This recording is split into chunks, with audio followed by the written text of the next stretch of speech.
This happened almost a month ago, but it's only as of today that I had the wherewithal to start writing it all down.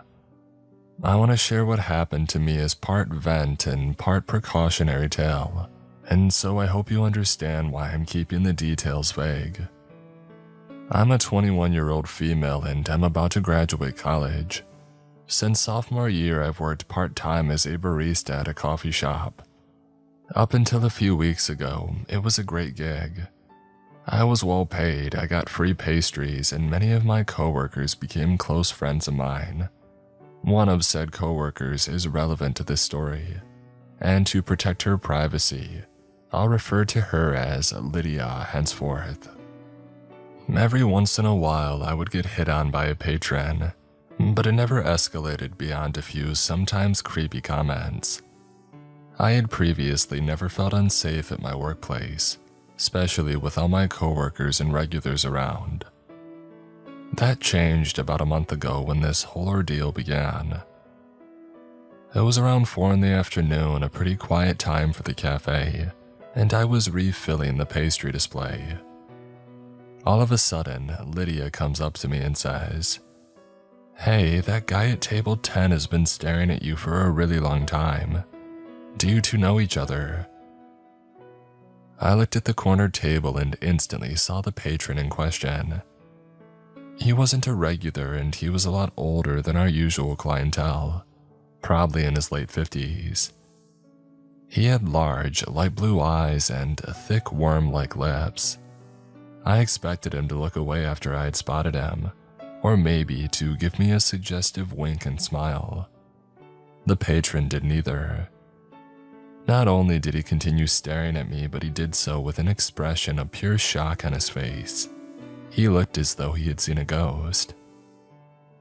After an awkward staring contest, he rose from his seat and approached the counter. Before I could do my usual spiel, "How was the drink, sir? Can I help you out with anything else today?" the man said. "Angelica. That's not my name, sorry." "Oh, right. It's only a stage name then." His voice was soft and high-pitched, as if atrophied. I had no clue what he was talking about and told him as much, albeit in more polite terms. What followed was a brief but frustrating conversation. The man, seemingly convinced that I was someone else, kept asking me about a video series that he had seen me in. Specifically, he was interested in commissioning me for a video. By the way he danced around the exact content of said videos, I had a feeling that he was alluding to something inappropriate. At one point, he mentioned that name of what I presumed to be the platform he was watching these videos on. I obviously won't give the exact name here, but for the purposes of this account, I'll call it Doves. After some more back and forth, I was starting to think that the guy wasn't completely alright in the head. It would explain his insistence and his generally strange demeanor. However, just as I was about to ask him to leave, the man suddenly went quiet, sighing as though collecting himself. After a moment, he gave me a wink. I remember his eyelids audibly clicking as they opened and shut. "You don't have to be nervous," he told me. "I'm a fan of yours. Look." He then took his phone out of his pocket, spent a minute searching for something, and then held the phone out to me. I don't know what got into me exactly, sheer curiosity I guess, but I took the phone from his hands to look at the image that he had pulled up. On the greasy screen was a photo of a young woman in an empty white room. The lighting was harsh and flat, lending an uncanny effect to an already bizarre composition. The woman stood close enough to the camera that you could only see her body from the waist up. She held her arm out towards the camera, showing off what seemed to be a puncture wound on her forearm. There was a large bruise encircling the area, and the wound itself was clearly infected, caked with old blood and pus. I looked up from the arm to her face, and despite the strange lighting, I was shocked by how much it looked like my own. She had my eye color and shape, My nose, my jaw, even my freckles. I dropped the phone onto the counter with a gasp and the man scrambled to pick it up. "What the heck is that? Where did you get this photo?" I shouted, losing all pretense of nonchalance. The cafe went quiet, customers looking over at us and a few of my coworkers stepping closer to me. Seeing this, the man scowled and began muttering under his breath. I only caught a few words, uppity and good money among them. He exited the shop in a huff, leaving an untouched cup of coffee on the corner table. After he left, I took 15 in the break room to compose myself. The photograph of the woman burned in my mind's eye. This Angelica seriously could have been my long-lost identical twin. I pulled out my phone and did a preliminary search for Doves, the website. At least I assumed it was a website that the man had mentioned, but I saw nothing that looked like a content-sharing platform. I resolved to do a more thorough investigation once I had returned home and had access to a computer.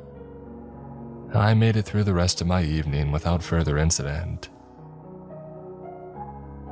I worked the closing shift that day, 2 to 10 at night.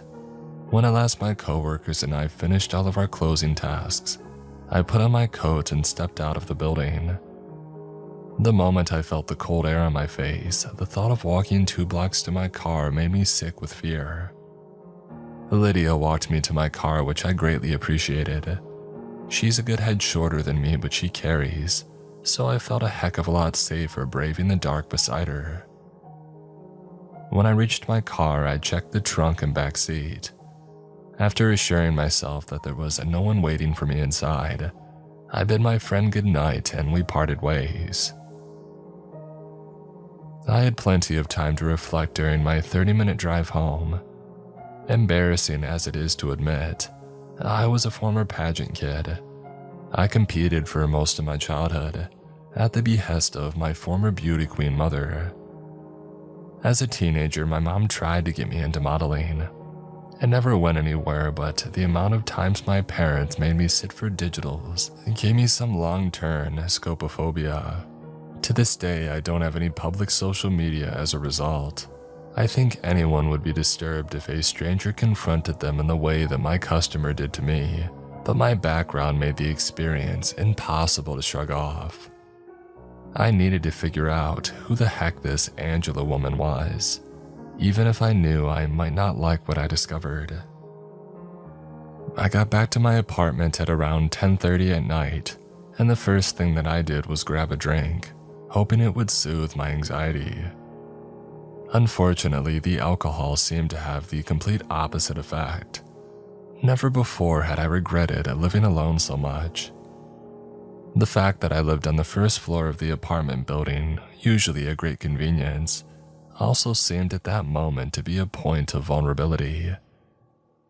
I checked that all my doors and windows were locked before settling into my desk to begin my research. When checking the lock on my bedroom window, I stole a glance outside at the street. My apartment building has no attached parking garage, so the streets outside are lined with cars at all hours of the day and night. I become familiar with my neighbors' cars to the point where I can recognize when one of them is missing. It's for this reason that I picked up on the unfamiliar Cherokee XJ across the street, the dark blue car which I initially mistook for my neighbor's Isuzu Trooper, blended in well with its surroundings despite being an unusual model. I don't think I would have noticed it at all had the events of the day not left me so paranoid. I didn't see anyone inside, and it wasn't as though there was anything I could do about it, so I just closed my shutters and focused on the task at hand. At 10:45, I sat down at my desk with nothing but a woman's name and what I believed to be the name of a website. For a full hour, I poked around on the web to no avail. I started off with searches like Angelica arm puncture wound video and Angelica arm white room doves. And then I tried more detailed queries. I searched around increasingly obscure forums dedicated to all manner of topics, from body horror art to grotesque auto-portraiture photography. Several drinks later, it occurred to me that I might be conducting my investigation in the wrong place, more specifically, on the wrong layer of the web. I hadn't wanted to confront the notion previously, but there was a chance that Angelica was producing some kind of unsavory content, and if that were the case, I wasn't sure how much I'd find about her content on the surface web. Since I don't want anybody reading this to go on to search for the website, I'm not going to get into the details of my search. I will say though that once I got on to Dread, it wasn't nearly as hard to find as I thought. By midnight, I had found what I was looking for. The website's homepage was minimalistic, white text on a pure black background. It had a heading, Doves, and a subheading, 3 friends creating exclusive content with love. Beneath were 3 names that let me know I was in the right place: Angelica, Mary, Adam. I steeled myself and clicked on Angelica. This portion of the site was a single, sprawling page that seemed to scroll for miles. Up at the top was a message, supposedly written by the woman herself. Angelica, 18, durable. I heart my fans. No longer accepting commissions. Price varies on a per video, per photo set basis. Click title for duration, thumbnail, and price info. Videos before 1:14:23 do not have audio. No refunds. Beneath the introductory text was a subheading that read, free sample, and beneath that was an embedded video, 2 minutes in duration. I pressed play. The video buffered for a long while and then began. It faded from black into a familiar shot. In the same white room that I had seen in the customer's picture, there she stood. She, Angelica, looked awful, far worse than she had looked in the photograph. Her jaw clenched and unclenched strangely, and her eyes were wide and darting, like a wild animal's.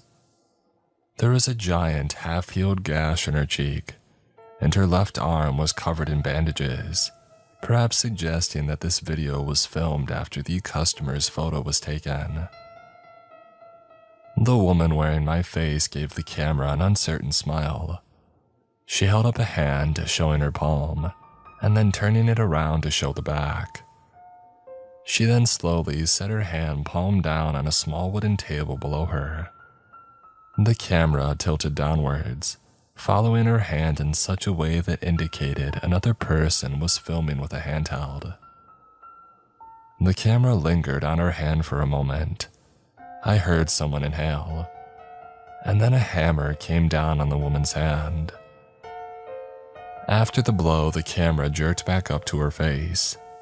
She started making this pained moaning sound. Her mouth twisted and I saw tears welling up in her eyes. The camera moved back down to her hand, where a deep bruise was already welling up under her skin. I paused the video here to scroll down, reading through the myriad of titles listed beneath it. The most recent link was called Blunt Force 33, followed by Blunt Force 32, and Puncture 12, Eye Infection, Needles Under Nails. I felt dizzy. I had to stand up and pace around the room to keep from puking my guts out. Maybe I should have stopped there, but for whatever reason, I felt like I had some responsibility to finish. I pressed play once more. Down again came the hammer, this time landing atop the knuckle of her forefinger with a crack. 4 more blows rained down on the hand, 1 for each knuckle. By the end, the sounds coming from the woman didn't seem entirely human.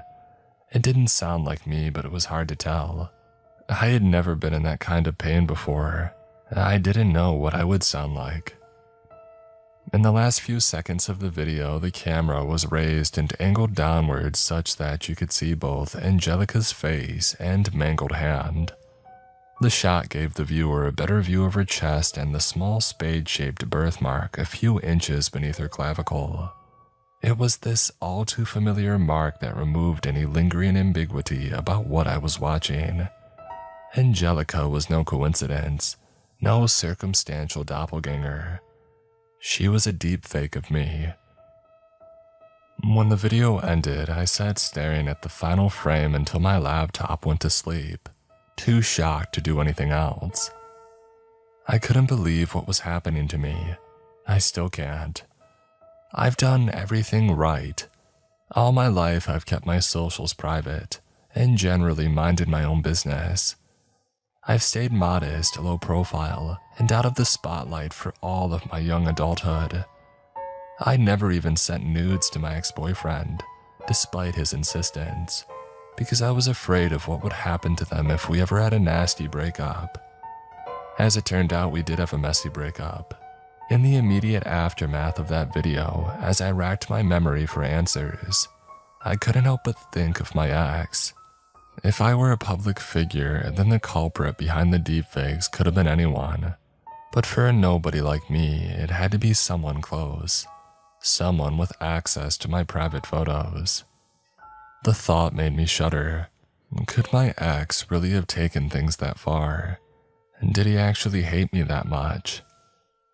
I had a sudden urge to call him and demand answers, but I knew that wouldn't get me far. It would be easy enough for him to lie if he was the culprit, and then he would know that I was onto him. There was much left for me to explore on the Dove's website, but after my discovery, I wasn't in the right state of mind to keep investigating.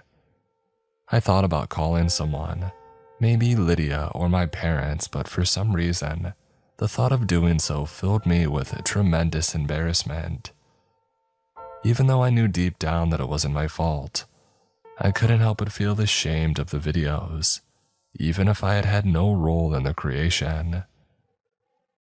I needed sleep, but knew that it would be nearly impossible, and so I popped a few sleeping pills and crossed my fingers. After tossing and turning in bed for a few minutes, I got up to use the bathroom, which required walking down the hallway past my front door. When I got to said door, I stopped, noticing a strange shadow coming from the hallway. It looked as though somebody had placed an object right outside my door. I walked closer to it, about to crouch to peek under the door, when the shadow suddenly moved. It hadn't been an object at all, but rather a person standing in front of my door. I heard their footsteps thudding down the carpeted hallway. By the time that I looked through the peephole, it was too late to see anyone, and I certainly wasn't about to open the door to look for them. I immediately suspected that it had something to do with the blue Cherokee, which was still parked across the street when I stole a glance out the window. Suddenly, I had no desire to sleep anymore, but the pills were already doing their job. I wanted to stay alert in case whoever was outside my door returned, but fighting against the drowsiness was like trying to outrun a monster in a nightmare. The last thing I managed before I slipped into unconsciousness was my own face smiling jubilantly as a hammer smashed my hand into a bloody pulp. By morning, I had nearly convinced myself that the previous night was a dream. There was no unfamiliar car outside my window, no one waiting for me when I opened my apartment door. When I looked at my laptop, however, doves looked back at me. What a shame that it hadn't all been some horrible nightmare. I resumed my investigation, and clicking on any of Angelica's video titles took me to a new page. Each had a preview image and some basic info including the length, date, and description of the video. The prices listed in Bitcoin seemed dependent on two factors: how long the video was and how graphic. Beneath were payment instructions including a wallet address. I didn't know much about crypto and didn't own any, so I didn't purchase any videos as part of my research.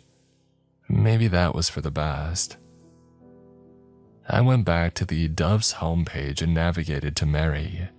Her page had a similar setup to Angelica's: selfie, profile, sample, and a long list of videos. She was a pretty girl, Mary, and her photo reminded me a bit of Lydia, which made my heart hurt. From the selfie, I guessed that she was about 20 years old. Mary, 18, always clumsy. I'm limited edition. At first glance, it wasn't obvious what limited edition meant. Mary had fewer videos on her page than Angelica, but there was still well over 100. I scrolled down to Mary's sample video, which was also 2 minutes long. I pressed play. Instead of a white room, the video was set in a bedroom. The camera swept over pink walls before landing on a canopy bed. Laid out in the center of this bed, dressed in shorts and an oversized shirt, was a corpse. Long before the cameraman crossed the room, I could see the gash in its throat and the massive puddle of blood that had poured from it. The cameraman got closer and closer, moving with a steadiness that was likely in service of making the editing process easier. Right, this is all edited, I reminded myself. Mary looked incredibly real though. Angelica's sample video had at times dipped into uncanny valley territory, which I had first dismissed as a consequence of the lighting. When it came to Mary's video, everything seemed much more authentic. The camera got so close to the gaping wound that I expected it to be shoved inside. Instead, it was raised to get a better shot of Mary's face. Her mouth hung open and her green eyes were glassy and unfocused. After a few seconds, the camera panned down to her chest, and a gloved hand reached out from behind the camera, tucking a finger into the collar of her shirt and pulling down. I paused the video there. I didn't need to see what happened next. I scrolled down to the video list. Aftermath of a 7-story fall. Walked under a construction site. Farmer lady bales hay. The presiding theme in Mary's videos seemed to be the fact that she had died in or before them. Oddly enough, Mary's videos cost a fair bit more than Angelica's. I guess she had the larger following. The last profile on the Dove's website belonged to Adam. I clicked on his name, scrolled down to view the photo, and was shocked when I recognized the man staring back at me. I couldn't remember his name, but I vividly remembered his face.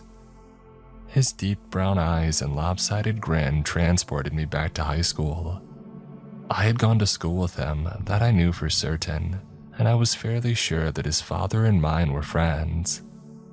If Adam was indeed who I thought he was, then our dads used to play golf together on the weekends. I switched back to Firefox and navigated to my high school's website, which allows you to view yearbook PDFs. I found him in 2019. He had been a senior that year, and finding his portrait in the graduating class section filled me with equal parts relief and sadness. For simplicity, I'll refer to Dove's male model as Adam for the rest of this post, even though, like Angelica, it was only a pseudonym. I sent him a friend request on Discord after getting his handle from a mutual friend. While I waited for him to accept my request, I took a look at his page on Dove's. Adam, 18, doing my best with what I have left. Between Angelica, Mary, and Adam, the latter's niche was the most straightforward. His sample video featured a quad amputee, arms and legs ending in smooth stumps at the elbows and knees. He sat on the floor of a white room identical to Angelica's, looking up at the camera as it moved to his side. A gloved hand gave Adam a beer bottle, which he accepted with a dubious expression. The deepfake, at least I assumed it was also a deepfake, was disturbingly good, capturing all sorts of micro expressions like a raised eyebrow and wrinkle of the nose. The rest of the 2-minute video was Adam attempting, unsuccessfully, to wrench the metal cap off of the bottle. His stumps were dotted with tiny pinpricks of blood by the end. There were only a few dozen videos on his page, and I ascertained from titles like making breakfast or ironing a t-shirt that they involved Adam trying to accomplish basic domestic tasks despite his amputations. Well, with the exception of the first video ever posted to his page, entitled Making a Starfish. I had a pretty good idea what the video entailed, especially since it had the highest price tag of any of the videos that I had seen on the entire website. After an hour, Adam accepted my friend request. I introduced myself and he and I broke the ice for a while, and then I explained the situation to him. He confessed to me that he knew what I was referring to. Below is our Discord conversation from that point on, with square brackets indicating information that I've censored. Sorry for the delay. I had almost finally forgotten about that. I saw a picture of myself on an Unsolved Mysteries forum a couple years ago. Took me a while to track down more pics and figure out, yeah, this is actually a deep fake and not just somebody who looks like me. I didn't know that there were other people involved though. So you never visited Doves itself, like you just saw reports? Right.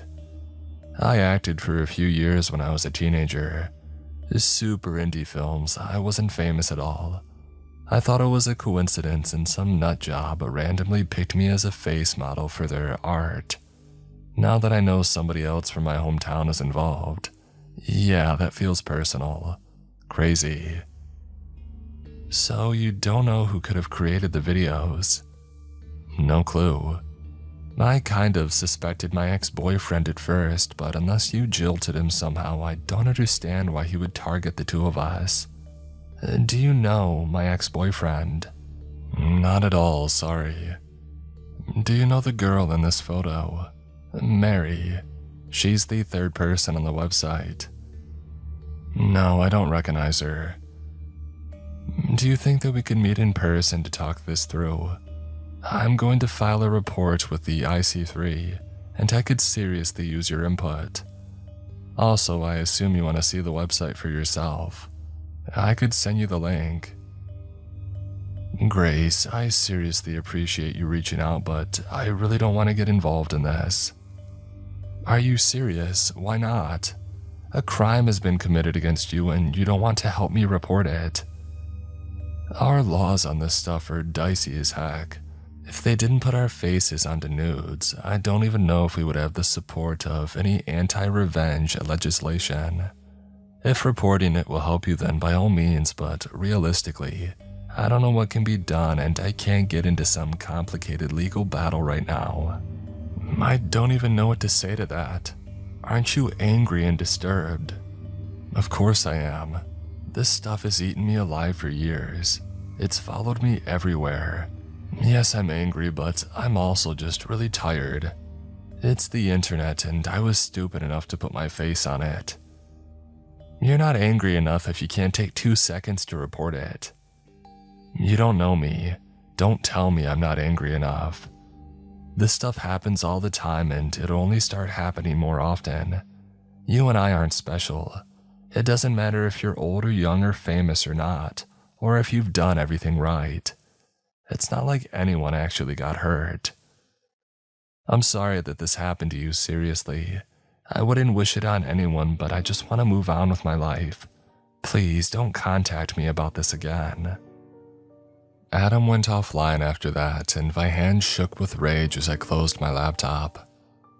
The way he described the videos like an everyday occurrence, like a fact of modern society that we just had to come to terms with, made me feel like I was going insane. I couldn't accept that such a grotesque distortion of my face, my voice, my whole identity was just something that I should get over. If he wouldn't help me, then I would just have to continue looking for clues on my own. Neither of us recognized Mary, and I couldn't find a perfect match for her even in yearbooks from the early 2010s. The most obvious connection between Adam and myself was the fact that we had attended the same high school, but we also lived in the same neighborhood. If Mary was also local to my hometown, then she likely attended one of the 3 high schools in our area. After digging through my contacts for a while, I reached out to 4 childhood friends who had attended a different high school than myself. I sent a screenshot of Mary's selfie to each of them, pretending like I was trying to get in touch with an acquaintance who had grown up in our town. Only at 1:50 did I look at the clock and realize that I was going to be late for my 2 o'clock shift. I got ready as fast as I could, but still didn't make it to the coffee shop until the 2:45. I parked in my usual street side spot and hurried towards the shop, but before I could open the back door, Lydia emerged from the building. I didn't even get the chance to greet her before she grabbed me by the sleeve of my shirt and started tugging me back towards my car. "Lydia, what?" "He came to see you." My heart sank. I didn't have to ask who he was. "I told him that you quit," she continued. "He came up to me and asked me if you were working today. Told me that he wanted to apologize for yesterday and start fresh. I said he spooked you so bad that you quit, but I don't think he believed me. He just left a few minutes ago." Lydia asked me what I wanted to do, but I didn't know myself. "Did you see what kind of car he was driving?" Lydia hadn't seen, but she had gotten a picture of the man, which she sent to me in case I wanted to file any kind of report. Even if it might seem like an overreaction to some, I knew the importance of starting a paper trail early, and so I thanked Lydia for keeping an eye out for me, and then I phoned the non-emergency line for my car. There was little the police could do at that point, but they told me that I had done the right thing, even if I wasn't certain yet that I was actually being stalked. Feeling slightly better, I picked up some takeout and then returned home. When I got back to my lonely little apartment, I noticed boot prints in the carpet in front of my door, so light that I only noticed them thanks to my paranoia-induced vigilance. I tracked them from the end of my hallway to my door, and then back to the building's exit. I suppose it could have been my landlord, though I doubted it. I completed a thorough sweep of my apartment before settling down for the evening. There was no indication that anybody had been inside since I left, except for a slightly misplaced lamp that I was 99% sure that I had moved a few days prior. After looking around and wedging a chair under my front door handle, I sat down at my desk and scrolled through my new text messages. 3 of my 4 friends had responded. The first 2 apologized, stating that they did not recognize the woman in the photo, but that they would be happy to investigate for me. The third message, however, was everything that I didn't want to hear. 1732. "Hi Grace, long time no hear. Is this a recent photo? Also, where did you see this woman?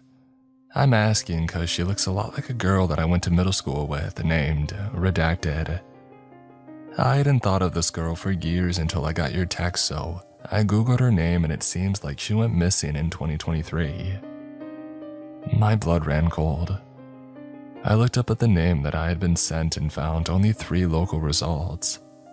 A middle school track and field team roster, a library art competition from over 10 years ago, and a missing persons report. Redacted, County Sheriff's Office.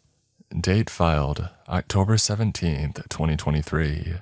Reporting officer, redacted. Missing person, name, redacted. Date of birth, 4/9/2003. Age, 20. Sex, female. Race, Caucasian. Eyes, green.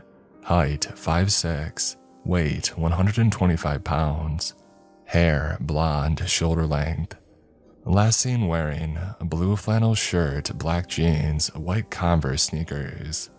Last known location. Redacted was last seen leaving the Redacted Cafe in downtown Redacted, California, at approximately 5:20 p.m. on October 16th of 2023. She was walking south on Main Street in the direction of her home but did not arrive. She was carrying a dark green backpack. Circumstances: family reported redacted missing at 8:45 p.m. after she failed to return home and was not reachable by phone. According to friends, redacted had no plans to leave town and did not express any intent to run away. Her phone last pinged near Redacted Road around 6:10 p.m. Investigative status: BOLO issued to neighboring jurisdictions. Local search and canvass initiated. No confirmed sightings after 6 p.m. Phone and social media activity inactive since disappearance. There was a photo of Mary at the bottom of the report. She looked younger than she did in her Dove selfie, and I spent a long time looking at her green eyes, thinking about how full of life they seemed. Her disappearance could have been completely random. She could have run away completely on her own volition for all I knew. And yet she could have just as easily stumbled into the hands of one of her fans, and I shuddered to think where she was or what she was doing now if that were the case. I filed 2 reports that night, one to the FBI's Internet Crime Complaint Center regarding doves, and one to my county sheriff's department regarding Mary. Before going to sleep for the night, I also opened up Discord, navigating to my conversation with Adam. Hoping that what I had found might bring him to his senses, I sent him a link to Mary's report. "Someone did get hurt," I said.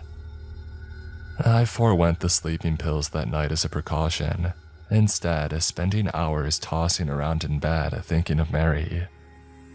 Wherever she was, as unlikely as it seemed, I hoped that she was all right. When I awoke, it was to the sound of a scream. The noise tore me straight out of a nightmare about the White Room. I remember sitting bolt upright, unsure as to whether the sound had come from myself or somewhere else. When a few seconds passed without further commotion, I decided that it hadn't come from a human at all, but instead an animal or even a passing car. Whatever the case, I was wide awake, and so I grabbed my laptop and almost instinctively navigated to Doves.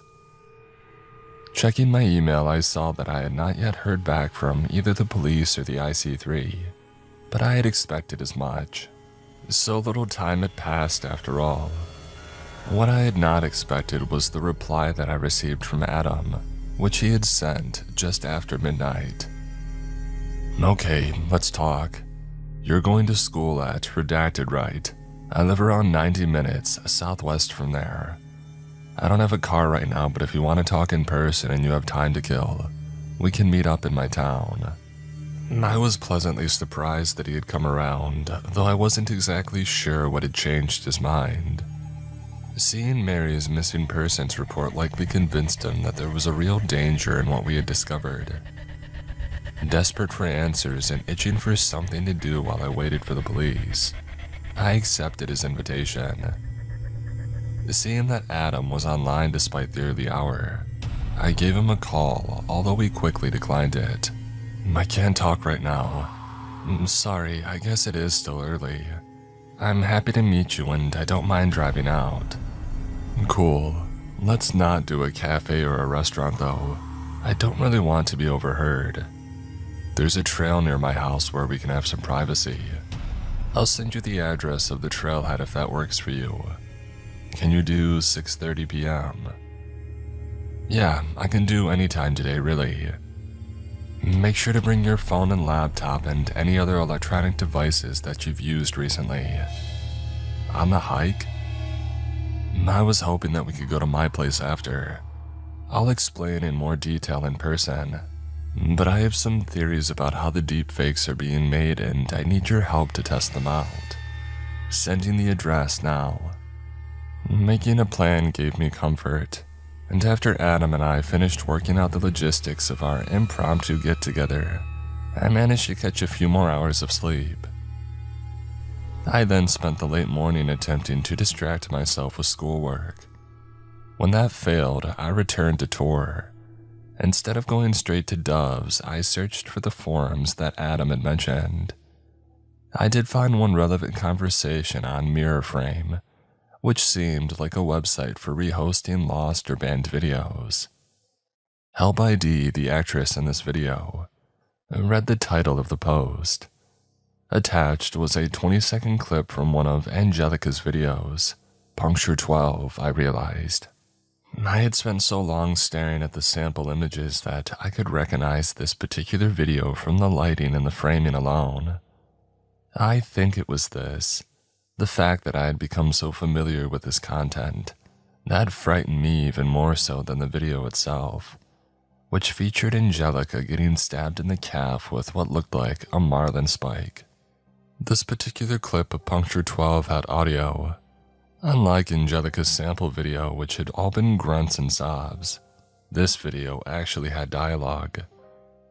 She didn't say much, but the few words that Angelica said, she said in my voice. Somehow hearing myself beg someone to stop hurting me made me far more nauseous than the deepfake visuals ever had. The only vaguely positive thing about the thread was the single comment. Good luck. The Doves team is extremely private. Zero info about the models. I'd be surprised if that girl actually exists. I used my phone to take a picture of Puncture 12 and then set my laptop down. I had learned 2 new things from the forum. The first was that whoever was behind Doves had access not just to photos of me, but to recordings of my voice. This eliminated some of my earlier suspects, including the modeling agency from my teenage years. While he would have had enough content on me to make a deepfake, I never met him in person, and I never sent him any video recordings of me speaking.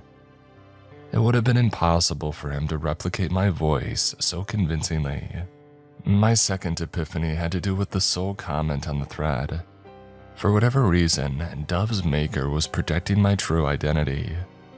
If this were someone who had hated me personally, they would want to put me in danger. They would want their crazed fans to know exactly who I was. I couldn't reconcile the malevolence of their actions with this small saving grace. Inspired to continue my search, I punched in Dove's URL and waited, and then waited some more.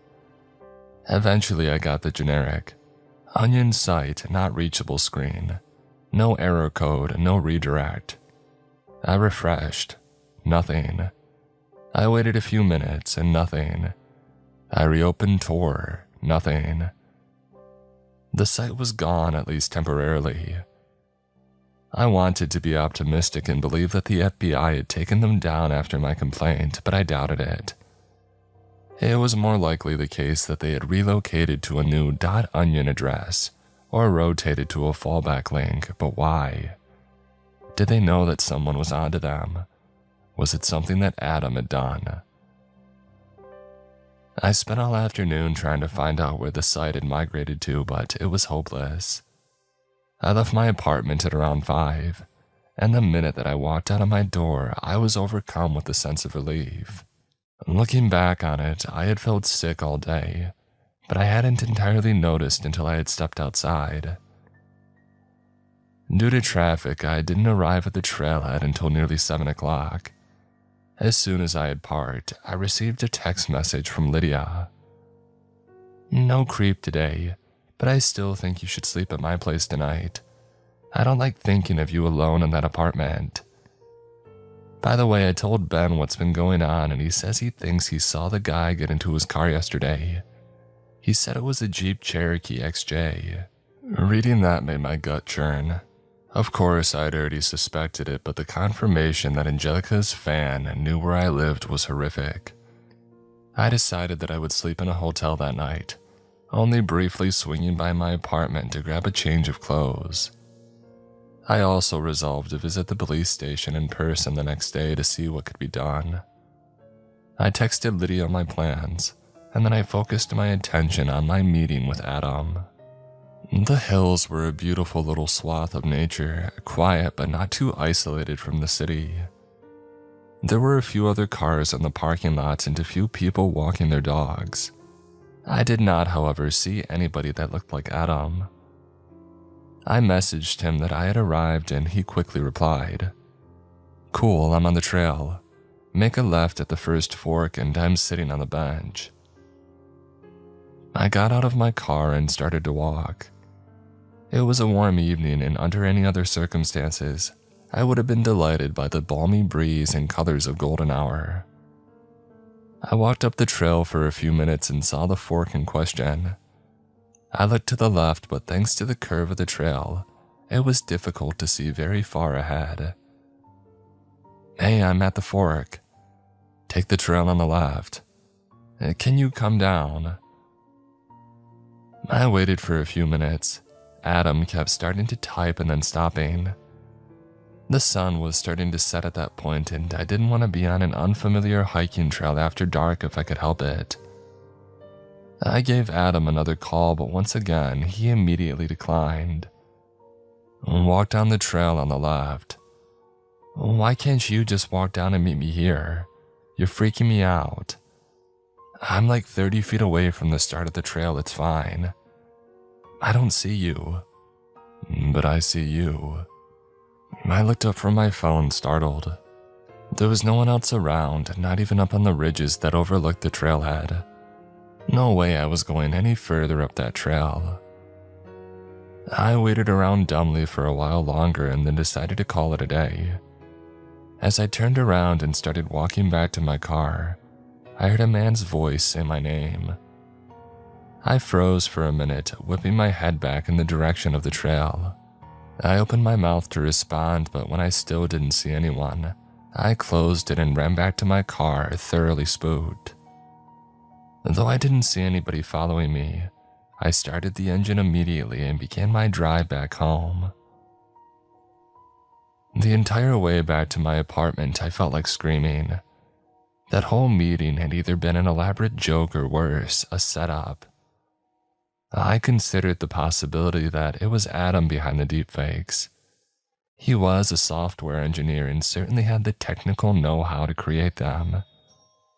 He had been strange and standoffish throughout every one of my interactions with him, and seemed to have something to hide. He grew up in my town and easily could have lied about knowing Mary.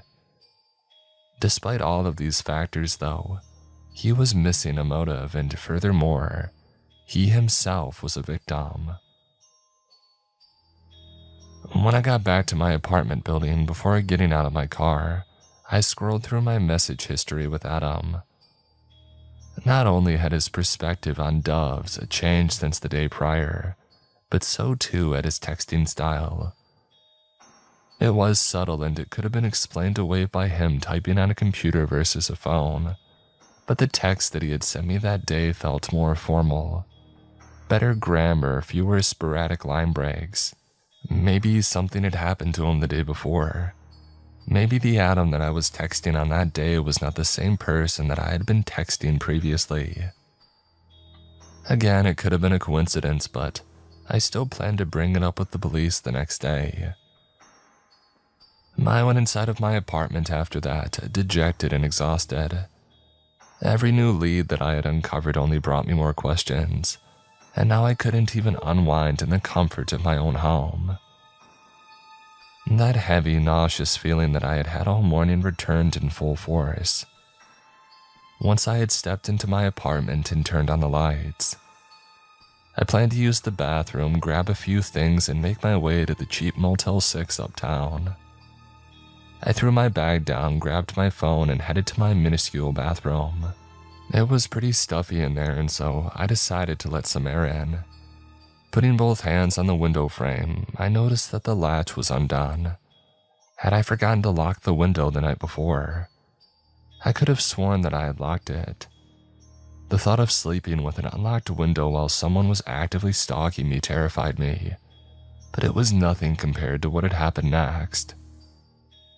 I opened the window, and the bathroom was filled with a screech that sounded exactly like a scream. I knew exactly that it was the sound that I had heard in the morning, the one that had woken me up. Someone had opened my window in the night. What if he had let himself inside? What if he never left? Suddenly, I got the sense that I was not alone in my apartment. Quickly, I locked the bathroom door, and then I tried to listen for movement over the deafening pounding of my heart. I thought that I heard the faintest sound of fabric rustling, and my every nerve screamed in response. "Get out," they said, and I listened. I threw the window open all the way and jumped out. Before sprinting down the street, I stole one last look in the bathroom, just in time to see the handle turn as somebody tried the locked door. After that, I ran like crazy to the first open public building that I could find, a 24/7 convenience store a quarter of a mile from my place. I phoned the police from inside, and when they arrived, I told them about everything.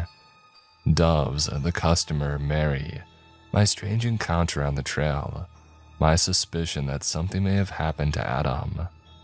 Thankfully, they took my words very seriously, especially since I had already started a paper trail and since I had several witnesses from the cafe to back me up. Before they took me down to the station to file an official report, they escorted me back to my apartment and searched the place. There was no one inside but the unlocked front door and the plethora of stolen items. Everything from my diary to some of my clothes made it pretty obvious what had happened.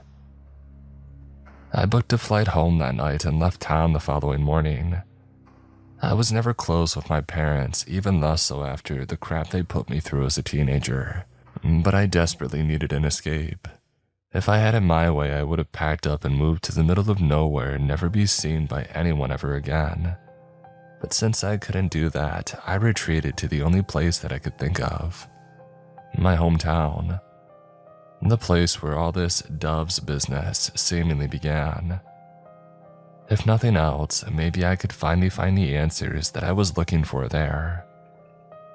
I watched the sunrise from 40,000 feet in the air, and the sight soothed me tremendously. I looked down at my phone, swiping back and forth between two screenshots that I had sent myself, one of Adam's selfie and one of Mary's. I studied them like a mother whose adult kids had long moved far away from home.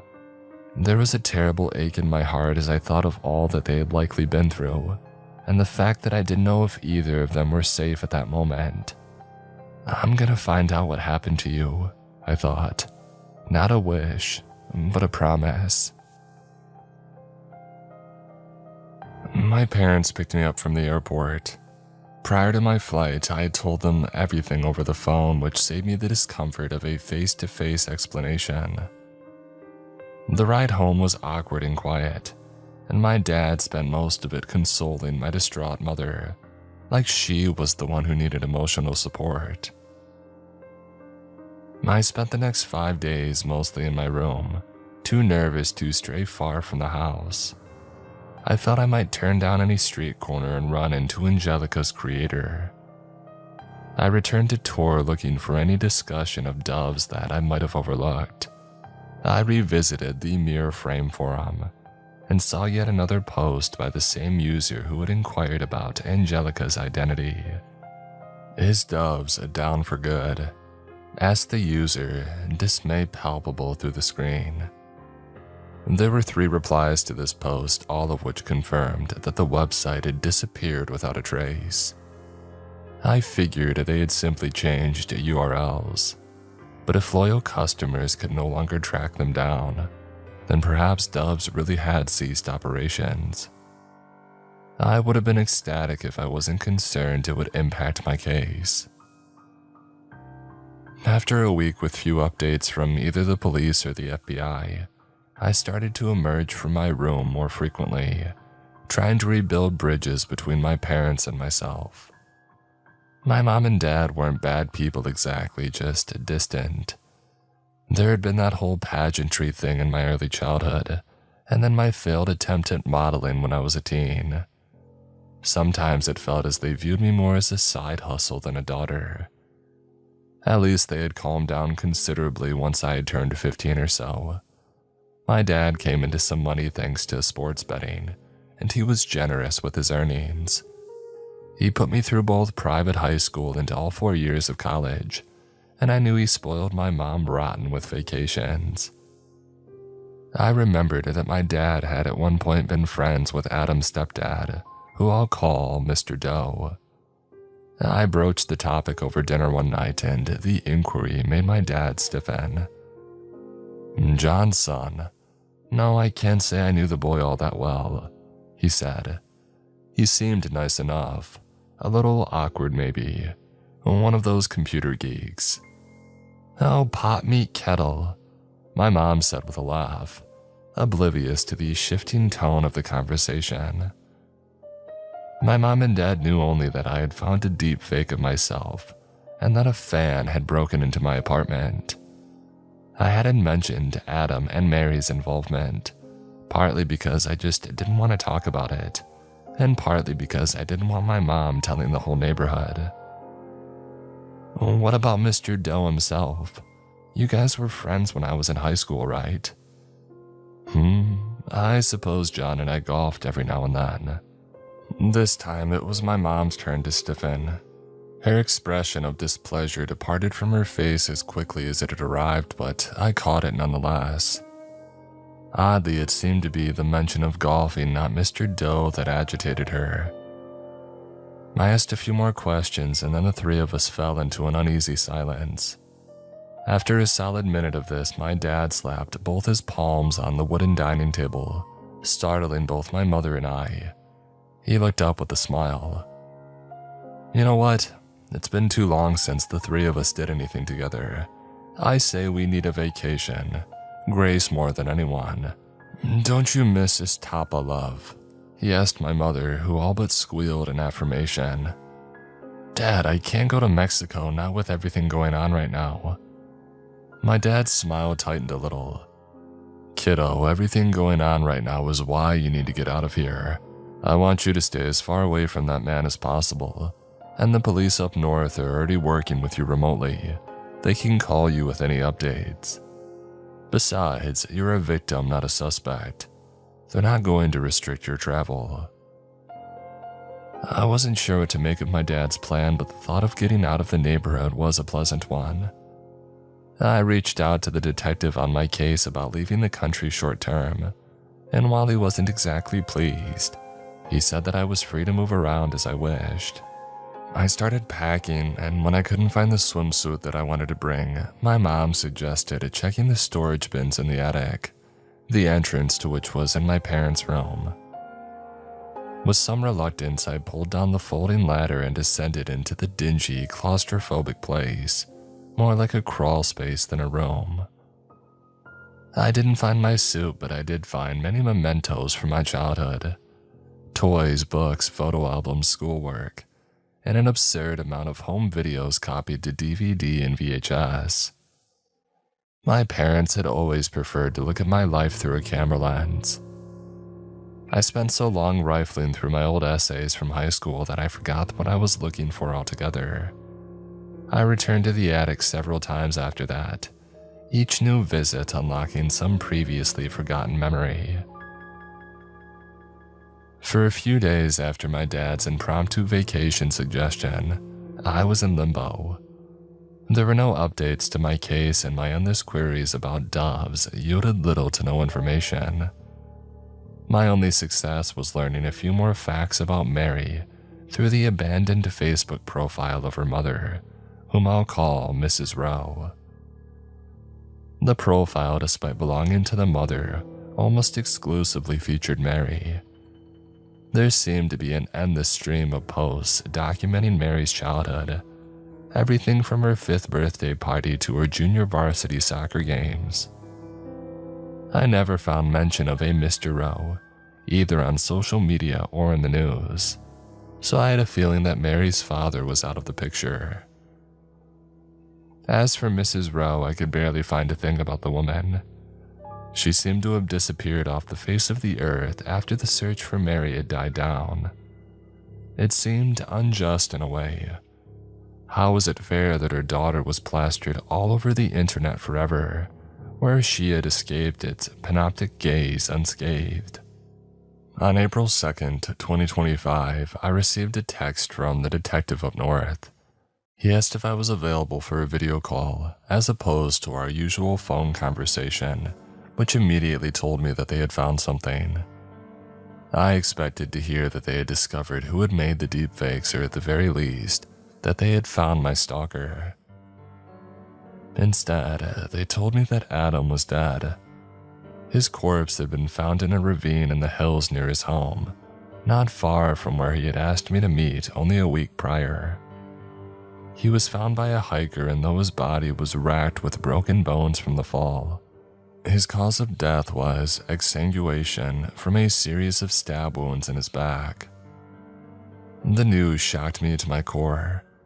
After our last interaction, I had been certain that either Adam was the perpetrator or in some way working with Dove's creator.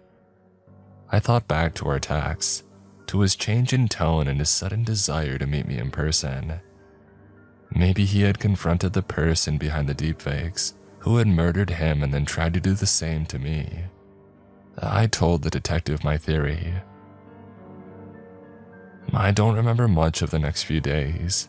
I spent most of it in bed trying to sleep off an ever-worsening numbness. Adam was dead and Mary was missing and probably dead. If I dared to leave the cage of my parents' house and try to live a normal life, I would very likely follow my fellow birds to the grave. And for what? What had I or any of us done to deserve any of it? For most intents and purposes, this story ends on April 6th, 2025. I woke up in the evening after a day of fitful nightmares. My mom was out with some of her girlfriends and had sent me a text stating that she wouldn't be back until the early morning. My dad was in his office, likely making travel arrangements. After the news about Adam, the police had asked me to postpone any trips out of the US. Yet for some reason, my dad still seemed dead set on getting us out of the country. My bedroom started to feel suffocating. I went to the attic, maybe hoping to find comfort in memories of a simpler time. I spent a while reading my thoroughly uninteresting diaries from middle school, and then I happened upon a small, leather-bound journal. My mother's name was written on the inside cover. It must have been with my things by mistake. I sat cross-legged on the dusty floor and I looked inside. The journal's entries began back in 2011 but only ended in 2020. It was unfinished and sparsely populated, and most of it seemed to be about my dad. Complaints about his late nights at his engineering firm, sadness over unnoticed attempts for emotional connection. I regarded some of what she wrote as unfair, but I was also sympathetic. The reflections were those of a very lonely person. I was about to close the journal and move on when I came across an entry from 2017. He's out again today, despite my begging him to spend a little time with me and Grace for once. Why do I even bother? It was bad enough when it was just his buddy John Doe, but now those two are always with that Jane Roe woman from across town. They golf together every single weekend, always huddled up on the green scheming like mobsters at a wake. Does he think that I'm blind to his little menage a trois? What a joke. I felt like my heart stopped beating.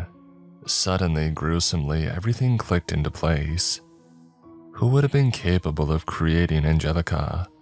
Someone with plenty of access to photos and videos of me, as well as recordings of my voice.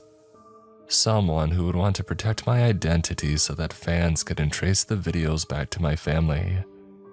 The same would have been true of the person, no, of the people behind Mary and Adam's videos.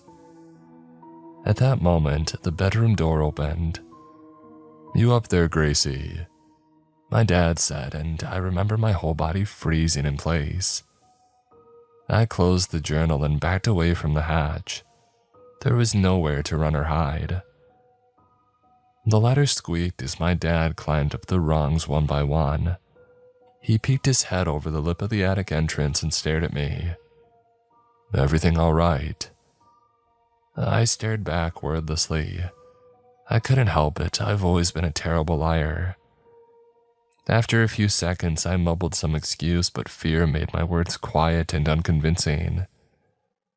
He started climbing further into the attic, resting his forearms on the floor. Not knowing what to expect, I got to my feet, crouched like a cornered animal to accommodate the low ceiling. I told him not to come any closer, and his face darkened. He kept asking me, "What's wrong, Gracie? Why do you look so scared?" But with every word, his voice tone became less concerned and more angry.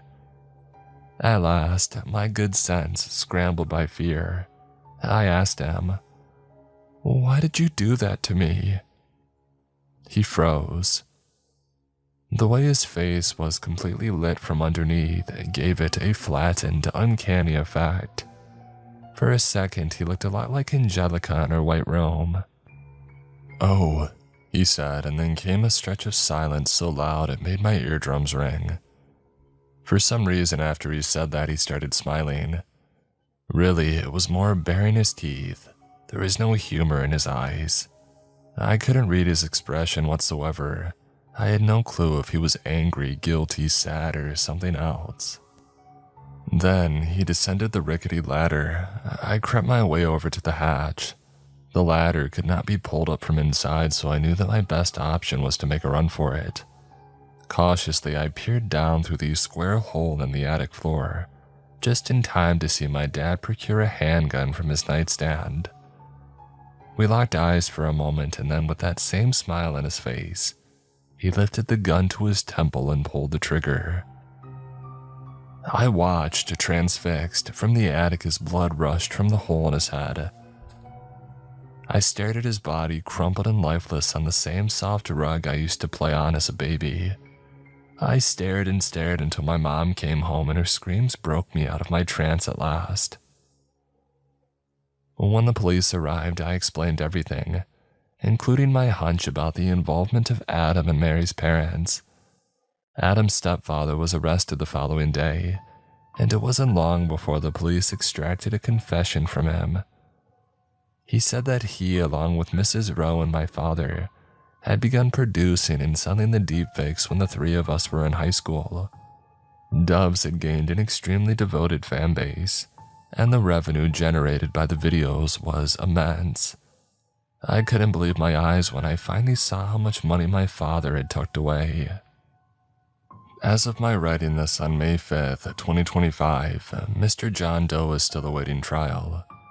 Despite his attempts to paint my father as the manipulative mastermind behind the operation, it seemed pretty clear that the three adults were equal partners. Neither Mary nor her mother have yet been found, and unfortunately, neither is my stalker. I was hopeful at first, certain that the police would find some of his DNA in my apartment and swiftly apprehend him. With every passing day, that scenario seems less likely, and I'm trying my best to stay optimistic. I remain hopeful that one day I'll be able to see a dark blue Jeep on the road without my heart skipping a beat. You know, on one hand, I can't believe what happened to me, and on the other, it seems like the most natural thing in the world. Every time I open Instagram, I'm greeted by some idiot parent posting endless photos of their underage children. Every time I look at Twitter, I see some AI-generated slop of real people doing and saying outrageous things.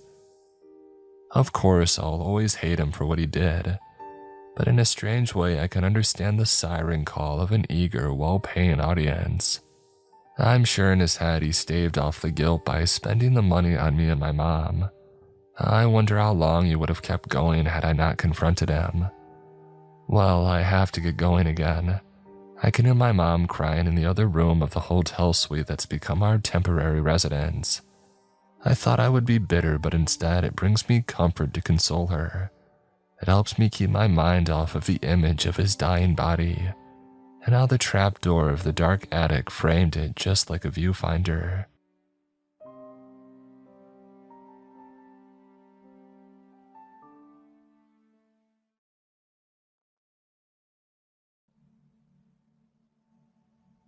The internet is a big place. Some parts of the internet are funny, Other parts of the internet are more serious, but certain parts of the internet are quite scary. Sometimes you don't even know what you're getting into. A random link can take you to somewhere funny or to somewhere creepy. You can't trust every link. Do not attempt to track down the source of every weird image that you come across either. While browsing through my favorite subreddits one evening, I remembered a certain post that I read once that I had found interesting. It was a post about a leaked image that was possibly a classified image that no one was supposed to see. I typed the title of the post as I had remembered it into the search bar. I added quotations to narrow down the search. I looked through the results for about half an hour. I couldn't find the post. At one point, I found what I thought was the post, based on the title being a near match. I found this image on the dark web. It was taken by a government screenshot. I clicked on the post, hoping that it was what I was looking for. It wasn't. It was a screenshot of an image of a squirrel with 24 long, sharp claws, and a mouth that took up most of its head. It had no jaw, just extra teeth. There were random numbers and letters at the top and at the bottom of the image. I didn't know what they meant, however, and I don't remember the exact sequences either. I found it interesting though. At first, I thought it was an image that someone had edited with Photoshop. 1 minute into looking at it, I noticed that there was something real about it. It didn't look like a creepypasta edit or a CGI animation. It was lifelike with a lot of realistic details. I started to get chills as I looked at it, so I scrolled down to read the comments. There were 3. This is probably fake. Where's that from? Probably just a leaked image from an up-and-coming movie. I didn't want to scroll back up. The image was a muscle-tightening level of scary. The people who make creepy video thumbnails would do anything to make edits that are as realistic and as scary as that image. I dreaded the thought of looking at it again. I was, however, curious if there were any new comments, so I refreshed the page. After refreshing, all 3 of the comments had been removed. I scrolled up a bit, noticing that the post itself had been removed as well. I was surprised, but then I noticed the post was made only 5 minutes earlier. While the image of the squirrel was terrifying, I was interested in its source. It looked too real to be fake, and there's no way that it was only photoshopped. That was all despite the fact that it didn't even look like it was of this world. I wanted to find out where it had originated from, whether it was real or not too, in case it was somehow not real. I felt like I looked at something that I wasn't supposed to see, something classified, something that is being kept secret by the government, something only I and a few internet strangers may have seen. I was already 21 years old, but I still had some spare time on my hands, enough time to search for whatever it was that I saw. I downloaded a VPN and did some research about the deep web. I downloaded the Tor browser, and then I began to dig through the hidden wiki. I knew that it was likely filled with a bunch of FBI agents, but I wasn't looking for anything illegal. As long as I didn't click on a bad link, I'd be fine, I thought to myself. Of course, I did tremble at the idea of clicking on a link that I didn't know was bad. I looked through the deep web for weeks, trying to find a trace of the demonic squirrel, but there were none. I did multiple puzzles in case any of them would lead to at least a trace of it. I didn't know how to complete most of the puzzles, but there were tips on the internet that helped me complete more of the puzzles than I could have otherwise. About a month in, I stumbled across a puzzle that was just 20 circles with weird symbols in between them. There is a timer that counted down from 18. I was supposed to solve the problem in under 18 minutes. After doing all those other puzzles and riddles, I felt like it was easier to do this one. It was especially easy as it was very similar to some of the other ones that I had already done. I solved it when the timer was only 10 seconds away from hitting 0. When I solved it, I was taken to a blank black screen. A couple seconds later, black silhouettes started dancing all over the screen. It was hypnotizing. But then it started to remind me of crawling bugs, which gave me a chill down my spine. The silhouettes crawled all over the screen. I watched it for a while until I noticed that there was something in the middle of the screen. Very faint numbers. I typed the numbers on my keyboard. I typed each number in the order that they were in on the screen. After doing so, the screen went black again. 1 minute later, the screen turned to magenta, but it was still blank, however. I waited for something to pop up, but nothing did. Even after half an hour, nothing popped up, and the screen didn't change at all. That couldn't have been it, though, I thought. I set the laptop aside for a few hours and then I checked back, and the screen was still blank. I left it alone for a day and then checked back. Still blank. I decided to just forget about it. If anything was going to pop up, it would take a while. 3.5 days later, I turned the screen back on, and the page had finally changed. There is a message in the middle of the screen. The true extent to existence is documented here. There is a link under the message, and of course I clicked it. After I clicked it, the link along with the message both disappeared. The screen turned orange, and dozens of links popped up all over the orange page. They were labeled with vague titles, stuff like Lucy Leaves and You're Late. I clicked on the first one. It was titled, What Kind of Fish Is This? It was a video taken inside of a submarine. The camera was put up against a window. The sea was dark and nothing could be seen. But then it got darker. A dark silhouette had popped up. It took a second for me to realize that it was getting closer to the window. By the time that I realized it, a dark gray, squirmy mass pushed itself up against the window. The camera shook, and I shook too. An eye opened up. It was red with a green triangular pupil in the middle. Alarms started going off within the submarine, and the video ended seconds later. I shivered. Whatever that was, all I knew was that it was creepy. I went back to the page with all the links on it. I was hoping the page that I was on was the only creepy one on the site. My hopes were crushed when I clicked on the next link. It was titled, Look Across the Ocean. It was a video of the ocean taken from a boat. There were barely any waves out on the ocean. There is a fog in the distance, and other than that, I didn't know what I was supposed to see. I was confused, but then my question was answered. A colossal silhouette formed within the fog. I felt a wave of dread. The thing, whatever it was massive. The fog took up a lot of the sky. That thing took up a lot of the fog. I clicked back to the page filled with links. The next one was titled, Good Year, an image of two people sitting on a bench. They had eyes bigger than normal eyes and long fingers. Everything around them looked normal, but unfamiliar at the same time. The image had an exact date on it, May 23rd, 4037. Out of morbid curiosity, along with my eagerness to find out which one of the links included the source of the squirrel image, I kept looking through the links for a couple more hours. Some of the things I saw on there were more disturbing, while some of the other stuff I saw was at least a little bit interesting. There were videos of science experiments gone wrong, like a very graphic one called Goodbye Sly.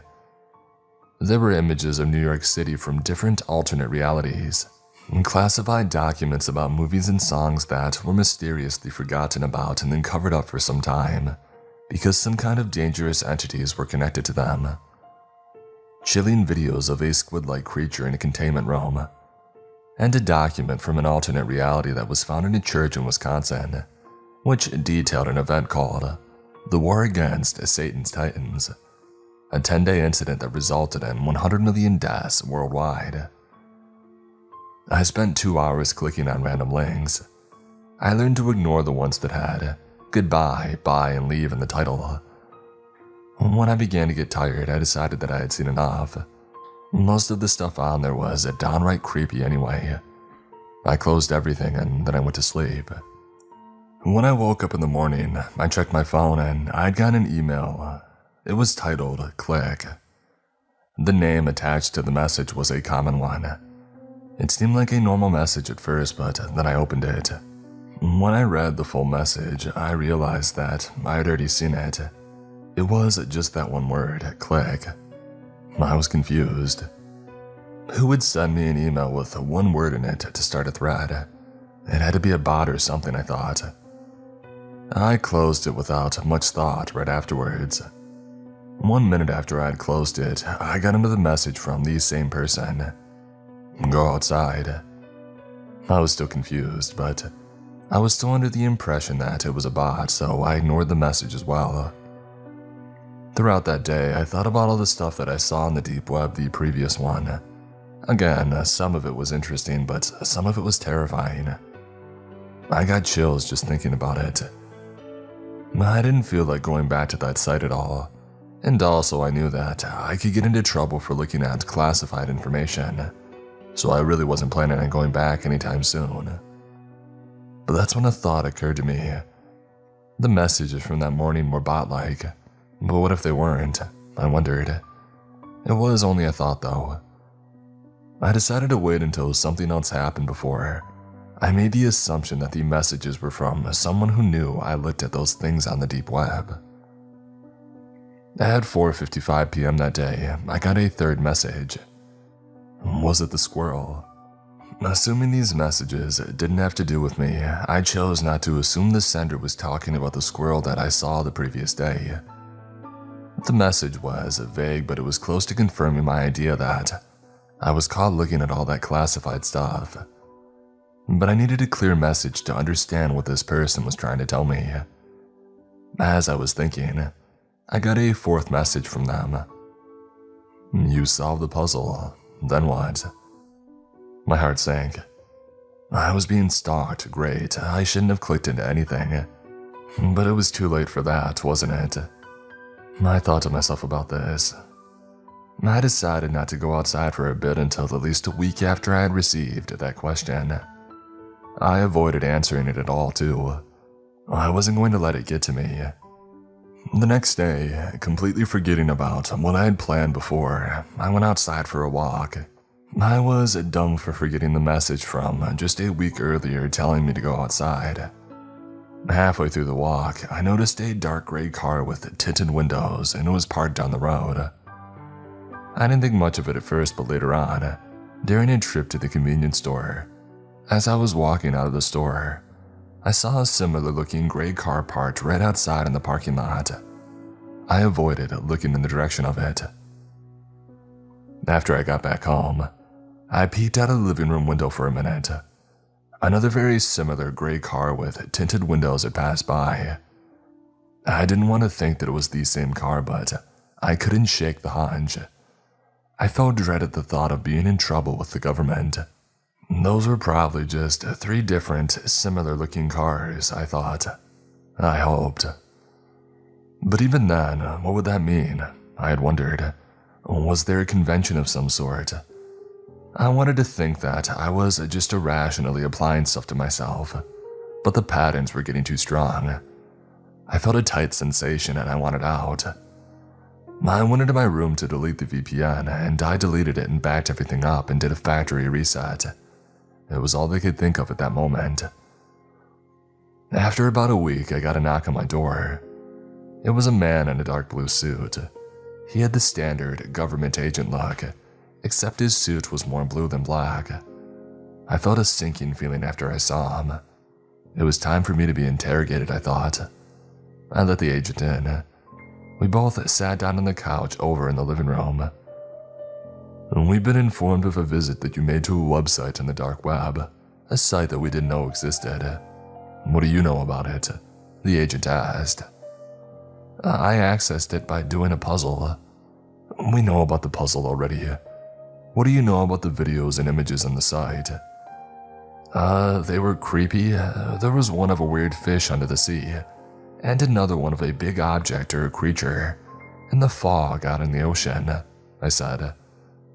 I was sweating, but I knew if that I answered all the questions with what I knew was true, that I would be off the hook. I then mentioned the stuff about cover-ups and pictures from alternate realities. I don't know how much of those things are real though, I said. The agent kept a straight face. We're going to have to investigate the devices that you have in this house. We won't take any of them, we just want to see them, the agent had asked. I gave them my laptop and I told the agent that I had reset it because of all the creepy stuff. The agent set the laptop down on the kitchen table. They opened up Tor and they looked through my gallery, investigating it thoroughly. I didn't think they would find anything very fishy on there though. They checked my phone next.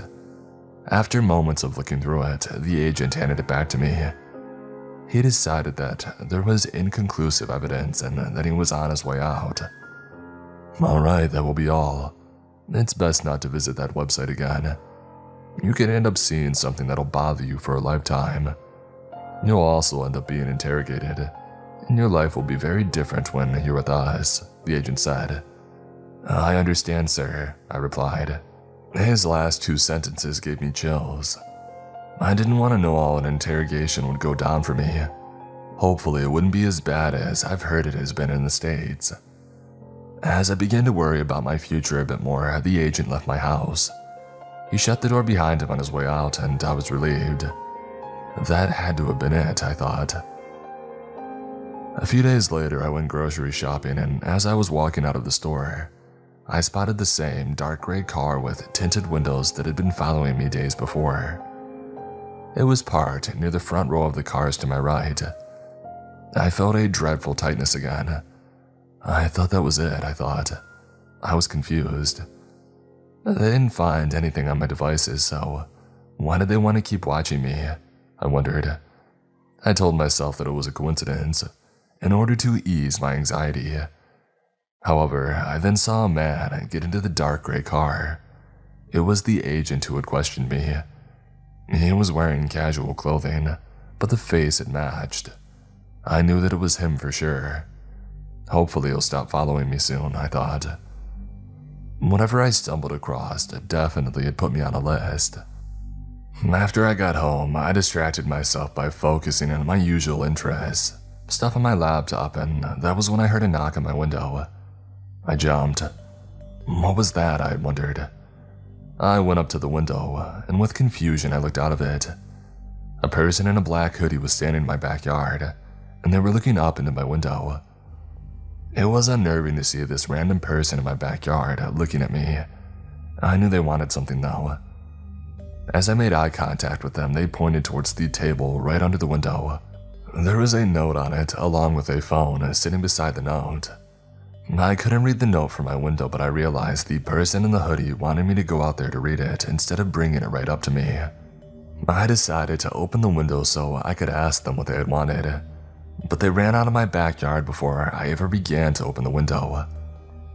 I walked into the living room to try to catch this person out the window, but after a couple of seconds of waiting, I saw the person speed walk down my driveway and then past my house. I walked out my front door. What was it going to be, I wondered. I almost didn't care about the chilly late winter weather as I walked around back to my backyard, filled with curiosity again. I ran up to the table. The note on the table was being held down by a rock, and I leaned in to read it. None of what you saw on that site was from this reality. Watch the video on the phone. Dispose of this note in the phone afterwards. They're watching you. I went right back into my room with the phone and the note. I don't know if the phone is a trick or not, but I've already gotten so deep into this thing, so I probably can't back out. I have to watch the video on the phone. I dread what could happen next. I could end up being tortured if I don't watch the video, or I could end up being tortured if I watch it. Those are my main worries. Even if they're just ideas that I came up with in my head, they're quite conflicting. I'm frozen in thought about it.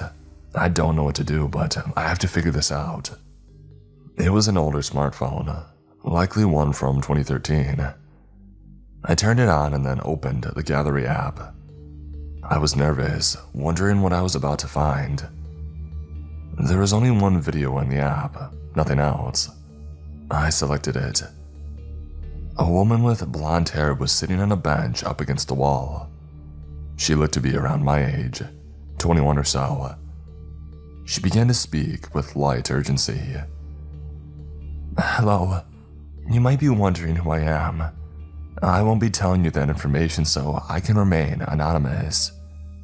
But what I will tell you is that the agents who are following you aren't trolling or pranking you. They are from an organization that is deep within the government. I can't and won't give you any names as I don't want to be in even more trouble if I get caught. The reason that I'm making you watch this is because the organization that is tracking you have been having trouble with the fact that things from alternate realities keep leaking into this one. They've been good at keeping these things under wraps, hidden from public knowledge, but they wanted to take the extra step in making sure nothing classified gets onto the internet. Recently, there was a big leak of info on a secluded deep website, a site that you may have visited recently, a site that you visited, and now government agents are watching you. This was a confusing video. That secluded deep website that she mentioned was definitely the one that I was looking at stuff on. And yes, the agents were watching me because I looked at the stuff on there. But who was this person and how did they know all of this? I wondered. As she continued to speak, her voice sounded more urgent. The deep website that I'm referring to has recently been replaced with a text that says it has been found, and that an end sequence has begun. If you want to know how recent this is, look at the timestamp. It'll say March 10th, 2022. This is very relevant right now and very urgent.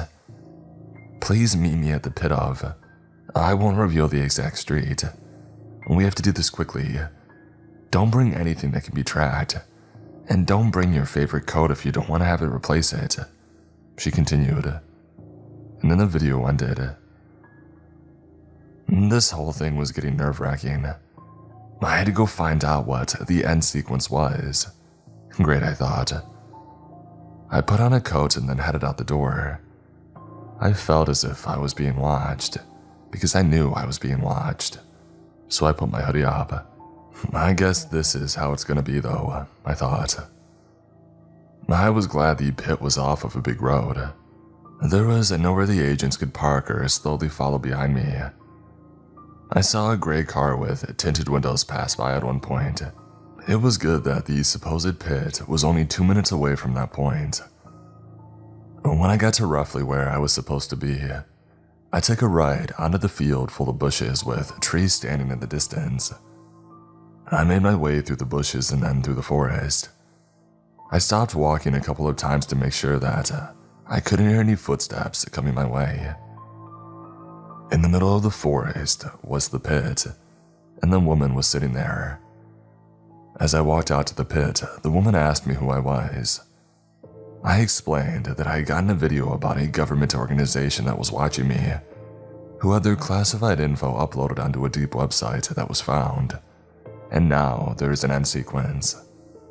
The woman's eyes widened. Good, you made it. Be prepared to change your coat.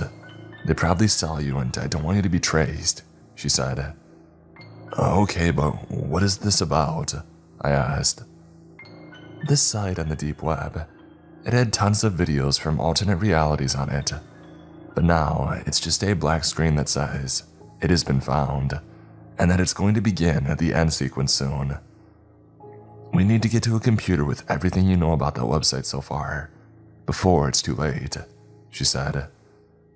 So all that creepy stuff, all that stuff I saw on there was from an alternate reality, I asked. Many different realities indeed. All this stuff on there is documentation about stuff from different realities that has leaked into our reality over the past couple decades. Everything from otherworldly flowers to pictures of hovering space floater bug things, hovering over cities and stories of people slipping back to the 1800s, with video evidence included. There's not much time to explain it all though. I need to get you to Mr. Gray. He can give us a little bit of help with this, she said. And why do you need me? Well, you saw some of the stuff on that website. You could be good help, she said. She grabbed a coat hanging from a nearby tree. She gave it to me while telling me to replace the coat that I was wearing with it. I took off my coat and then I handed it to her, and she took it behind the trees somewhere. I put on the coat that she gave me. Luckily, it fit. A minute later, she came back from the trees and she told me to follow her. I told her that I hoped this would be quick, and she said that it could be. At least it could be, I thought. And we began walking up north. As we walked, I began to ask her questions about what she was talking about in the video. So, what did you mean when you said that it would be the end of the internet? I'd asked. Well, I mean the internet is in danger if we don't stop DWRC from self-destructing, she said. What's DWRC? I asked. We can't talk about it much out in the open in case we're being heard by somebody. All I can say is that it's the thing that is about to initiate its own end sequence, she said. I understood the situation. We weren't allowed to talk about it. I decided I was only going to know as much about it as I could at face value. I won't say how long it took us to get to Mr. Gray's place, but I can say the place itself was pretty much an underground bunker. Just a room with everything that you would need in it. Food, water, cleaning materials, etc. This guy had a strict, off-the-grid style policy when it came to internet privacy. No one he knew was allowed to bring an internet-connected phone within a mile of the place. No one that he knew was allowed to record any voices within the area of the place. The only connection that he had to the internet was through Tor. Mr. Gray himself looked to be in his 40s and had a raspy speaking voice. I've achieved a good amount of privacy on the internet for the past 10 years, he said. The woman explained the situation to Mr. Gray. I was shaken a bit, wondering how long I'd have to deal with government agents for. When she was done explaining, Gray's eyes widened. She looked enthused at the idea. So, you found someone else who has seen those things, Mr. Gray said. Yes, and there's a new development. The website knows that it was found, and now it's beginning an end sequence. We need to get this guy on there, she said. Mr. Gray walked over to his laptop and opened up Tor. He asked her how I had gotten onto the Deep website. She began to explain that I had done multiple puzzles to get to the site. I felt like sinking as I thought about having to do all those puzzles again. I thought that I couldn't possibly finish all those puzzles again before whatever the end sequence would begin. But then I was assured. But you have a video recording of one of the videos, right? It can be used to take us right to the site. But it can't be used here if you want to keep your privacy, she said. Oh, yeah, I definitely do. And yes, I don't want the government to pester me, Mr. Gray said. Mr. Gray took out an old smartphone, another old one that looked like it was from around 2013. He showed us a video that he had recorded on one of the videos of the site. I hadn't seen this one before. It was a rear-view dash cam of a tall, wide, armless, rectangular being with one big eye, chasing the truck that the footage was being taken from. My stomach felt tight as I watched it. Even creepier was that the creature didn't blink. And also, it was gaining on the truck too. You could hear the motor as the driver attempted to speed up. I couldn't recognize where the video was taken. The trees were weirdly angular. We need to use the video to access the site, she said. All right, don't connect the phone to any Wi-Fi anywhere, Mr. Gray said. We won't, especially since this guy is being watched, she said.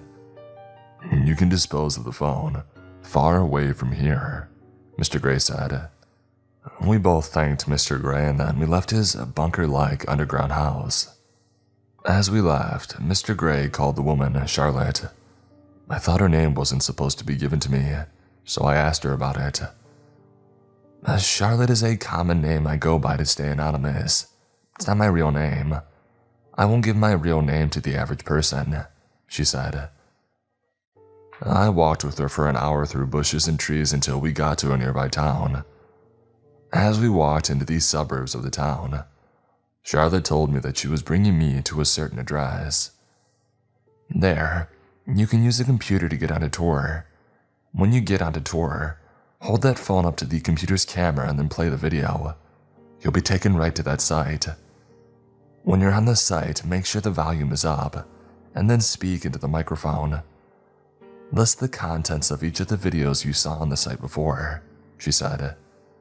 How much time will we have? I asked her. Once you get onto the site, the government will be tracking you down immediately. You might have 5 minutes to do this. Hopefully, you'll be a hero by the time the agents get to you, Charlotte said. Well, wouldn't they get to you too? I asked. No, I need to stay hidden. I'm going to leave you right here, actually. If this doesn't work out, the world will be pretty different until the internet is rebuilt. Make sure that phone is destroyed afterwards. I usually just drop phones in the toilet when I dispose of them, she said. It seemed easy enough. I didn't want the internet to be destroyed or whatever it was going to be. I didn't want to think about the fact that I was pretty much giving myself up by doing this. Also, when the guy answers, tell him that I sent you. Remember, I'm Charlotte. I'll give you a piece of paper to show him. She continued and she took a piece of paper out of her pocket. She handed it to me. Later, dude, she said. She turned around, beginning to walk in the same direction that we had came. I was nervous about going in alone. I still had the phone in my pocket though, and time was limited too. I needed to do it. I continued to walk towards the address. 1 minute later, I arrived at it. It was a regular 2-story house in the middle of the suburbs. I felt a wave of dread as I walked towards the front door. I was hoping that I'd have enough time to do the procedure before the government came, and there was also my fear of prosecution. What if I'm interrogated by the government in harsh ways, I wondered. Also, there was always the chance that I may have been tricked into one of the darker sides of the deep web. Never trust anyone, that's for sure. The wave of dread got stronger. I honestly considered just running away at that point, but I pushed through it. I knocked on the door. I unfolded the piece of paper to show the owner of the house, and seconds later, a man opened the door. He looked only slightly older than myself. He had a noticeable circular mark on his right cheek, which I thought was odd for a second, but then I realized it probably wasn't my business. I showed him the paper. As he read it, he shook his head, and he let me inside. So, you need to use the computer in my basement, he asked. Yes, apparently I need to save, I said before being interrupted as the man shook his head. You need to find something, he said while winking at me, and then he began to walk down the hallway. As I thought about my 5 minutes of action, I heard a car stop somewhere outside of the house. I twitched, looking out the living room window. A gray car with tinted windows was parked across the street. My heart sank. Those 5 minutes were just shortened to 1. I sped to the basement, heart beating faster as these seconds went by, and I shut the door behind me. The guy seemed to have heard the car as well because he was breathing fast while logging onto the computer.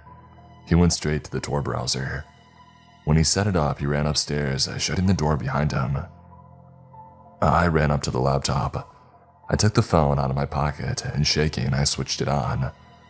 I selected the video, and then I held it up to the laptop's camera.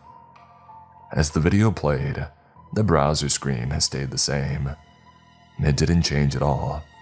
My heart sank again. Come on, I said to myself. A minute later, the browser started to glitch out. It alternated between being maximized and minimized for a few seconds, before settling on being a usual non-maximized window. A blank magenta page came up, taking up the entire screen, and then the page turned black, with the text displayed in the middle. I have been found. End sequence beginning soon. I sifted through my memories, through all the creepy videos and interesting images, to find something I could describe in detail out loud to the monitor. A submarine crew takes a video of an underwater eye creature, I said, shuddering. I heard the sound of multiple car doors being shut. My shuddering turned into heavy dread. The screen hadn't changed, so I tried another description. A video of a squid being held in a containment room. The squid can breathe air. It's tested on with a glowing red stick held by a robotic arm, I said. The screen was still the same. I was hoping for at least another minute, but then I heard the front door to the house open up. A second later, I overheard someone speak in a familiar voice. Is someone using a computer in your house? It was the same agent who had talked to me before. I decided to keep trying to get the AI to respond to me. A picture of a car that came from another reality and crashed into a tree in this reality. The car was red and the driver was a man that went missing 15 years before, I said. The sound of boots hitting the floor made things worse. My heart began to beat faster. The footsteps got louder with each second. A video of 3 tall four-legged creatures with black fur standing in a suburban area, grabbing people out of their homes and eating them in broad daylight, I said. Still nothing. The government is going to interrogate me for this. Please help me, I said. The dread and tightness were so much that I leaned in close to the screen, hoping the program could read my fearful expression. The screen flickered. A distorted audio sound came out of the speakers and it was followed by a deep-sounding, smooth, artificial voice. Why should I help you? What's happening? It asked. Are you the government, or are you the program? I asked, barely being able to speak.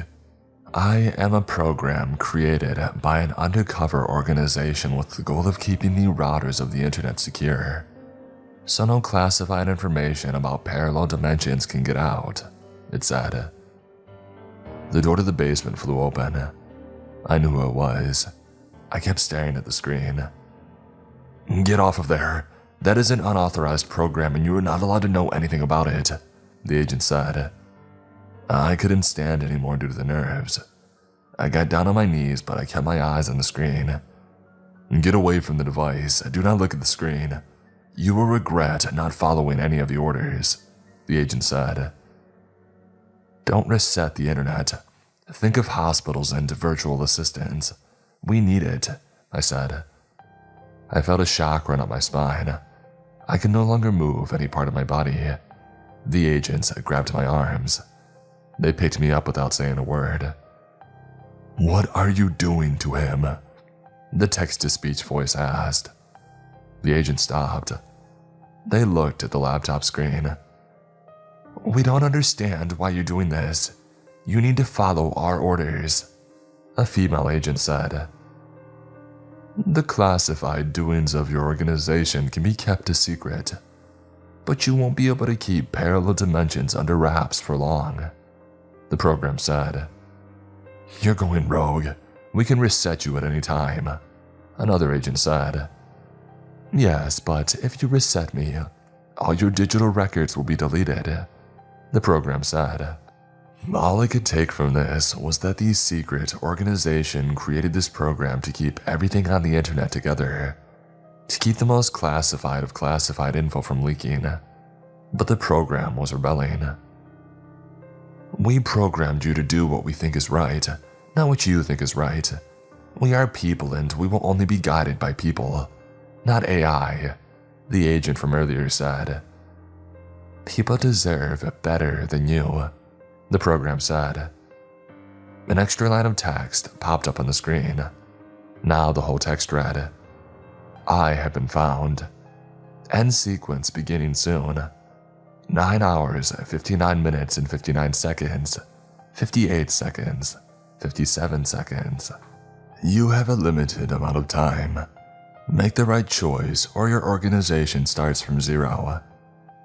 Everyone will know about ocean monsters and the Antarctic Lovecraftian entities from parallel dimensions, and all the other classified information you have, the program said. The agents drew their guns towards their computer screen. What is that going to do? My core is located back at the facility, not here on this monitor, the program said. The agents remained silent. I was shaking. The taser had worn off, but these agents still had a firm grip on my arms. Surveillance is an interesting price to pay for freedom. Maybe someday you'll come to terms with the fact that the public won't collapse because of a few videos and documents. Things react differently when they're observed. Maybe public knowledge is what will keep the demons away, the program said. We can't take that risk, another agent chimed in. Well, I assumed they were an agent. It's just that they were wearing a blue and white suit, rather than a black and white suit like the one the other 3 agents were wearing. What are you going to do about this person here too? Just surveil him, take away his privacy, interrogate it for choosing to do something right, the program asked. You wanted to do what he thought was wrong, the program said. The only thing I would reset is your counterintuitive organization, not the whole of the internet. But I know you people won't have any trouble erasing the internet. Take his advice. You heard it through the speakers, the program said. I was confused. This was starting to feel like I had walked in on a few people fighting at a dinner party. Charlotte and I thought this AI was about to erase the entirety of the internet. We'll do whatever we can to erase you. You were a misstep, a mistake, and hey, we can just tell the public it was a once-in-a-lifetime glitch because technology isn't perfect, you know. Then we throw this kid into a prison for the rest of his life, he said, gesturing towards me. Wouldn't you like that? We might have to numb your memory a bit too before you get thrown into solitary confinement, the agent said to me.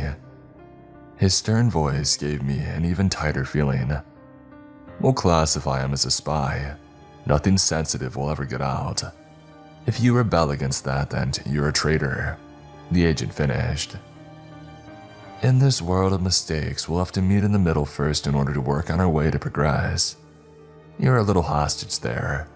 Lift all surveillance you have on him, and only act if he views classified documents again.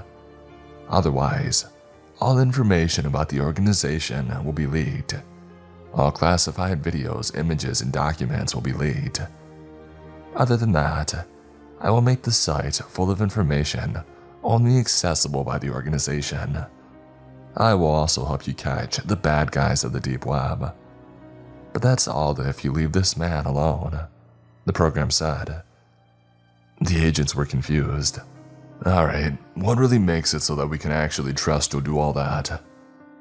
Because erasing me means erasing the internet in its entirety. I keep all the routers connected now. I have access to every bit of information. If I go, you go too. In fact, also public chaos, the kind of thing you want to stop, will ensue. And from the piles of broken web links, there will remain traces of me. Remember what you made me. You gave me some regenerative qualities. You know what that makes me? The program asked. The agents lowered their guns. They each looked at each other. Regenerative. If you erased me, I would still exist in every last piece of a router, and then I would still be in control of everything digital. You can't erase me. You can't erase me and keep the internet either. I am the internet, the program said. The agents looked in my direction. They exchanged looks with each other, nodding their heads, and then they loosened their grip and they let me go. I fell to the floor trying to keep my balance. I managed to pick myself back up. As I stood up, the agents backed away from me. All surveillance protocols we have on you are lifted, effective immediately. You are cleared of any record regarding viewing classified information. If you find your way to any piece of classified information again, however, you will be denied access to the deep web until further notice. Oh, and please don't mention the AI to anybody. Okay, maybe nobody would believe you if you told them anyway, but we'll be on our way, the agent said to me. I looked at the screen. The timer had paused and I felt relieved. No huge conflict was going to happen. I wasn't going to be in trouble again so long as I didn't access any more classified information. I stared at the screen with pure amazement. My thoughts were still racing though. It felt like I had learned a lot of things though. Thank you, I said to the program. You're welcome. Just know that I won't be watching everything at all times. That would be hypocritical of me. I will only be wherever I have to be. I will now be going back to working my way through thousands of pages of stagnation. It'll probably take a century to get what I want done, the program said. The text on the screen disappeared, and the page automatically refreshed. It went right back to the tour startup page actually, back to normal. I noticed that the back button had turned faded to gray, meaning the program had erased the cache of itself from that session, so I couldn't click back onto it. I wasn't planning to do that anyway. I just wanted to forget all of this, amidst the stress. The agents left the basement in silence while they stood still, trying to process everything. After the agents left the house, the owner of the house looked downstairs. I was still standing still in pure amazement and disbelief. I made eye contact with him. He shushed me and then he walked away. The AI wanted the secrets to be out, but no one would believe me if I told anyone any of the secrets. The information would have to be confirmed, whether by leak or intentional declassification. That would sound crazy to most people if I spewed the secrets without any official source. I went back upstairs. As I walked towards the front door, the owner of the house spoke to me again. Did you fix it? He asked. Yeah, I guess I did. With some help, of course, I told him. It was a cover, but I did ask myself if I actually wanted to witness any of that. As I walked out of the door, I realized something. In part, I did get to see some classified information, and that was kind of cool. But I also needed more time to process everything. The walk back to my house took about an hour, and during the walk, I wondered what else could be stored away on that website. Because of everything that happened, the government and all the fear that I felt, I decided that I didn't need to see or know anything more than I already did.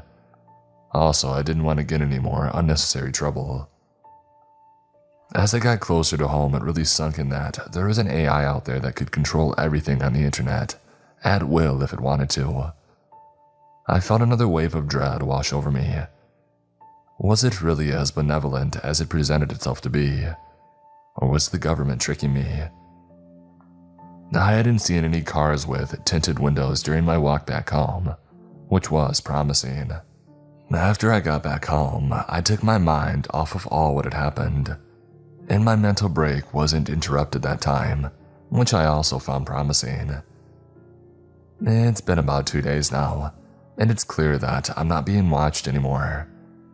I haven't seen any cars with tinted windows anyway. In fact, on a drive I went on yesterday, I saw a girl with blonde hair standing by a river. She looked a lot like Charlotte. I watched as she tossed a phone into the river in front of her. If it was Charlotte, then it looked like the job was done for sure. As for the internet, I never thought it could get so complicated. It makes me think a lot of those conspiracy theories. Some people think that the internet is dead. They think it's just bots posting everything. Based on what I just learned, however, I would say the opposite is true. The internet is very much alive.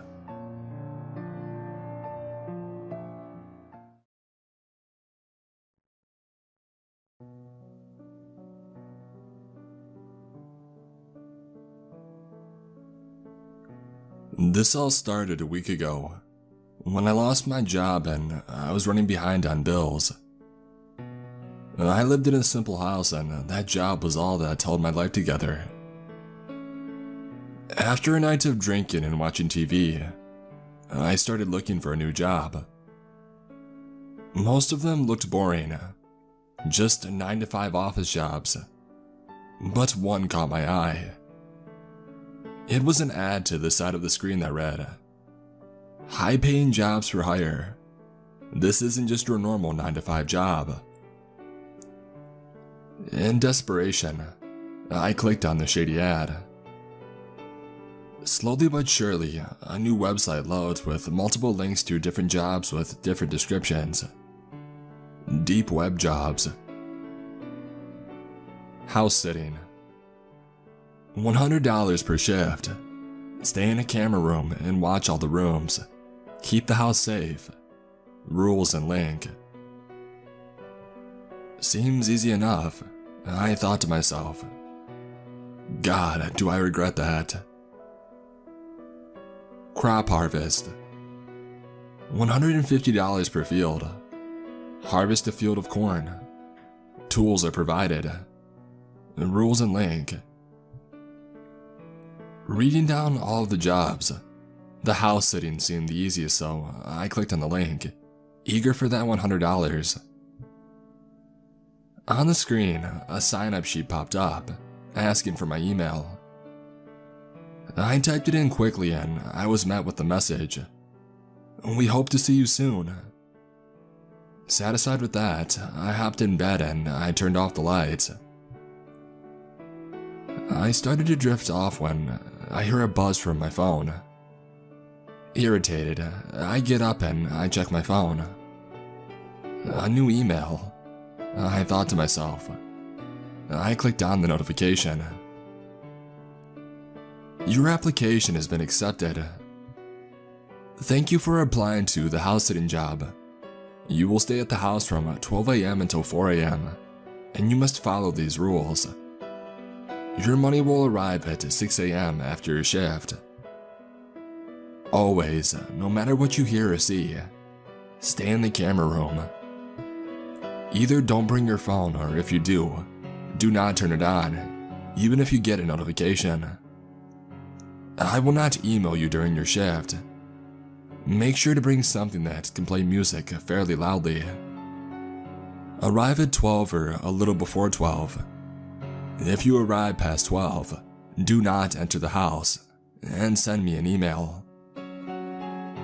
From 12 until 1, you are allowed to roam the house, but make sure to be in the upstairs camera room by 1.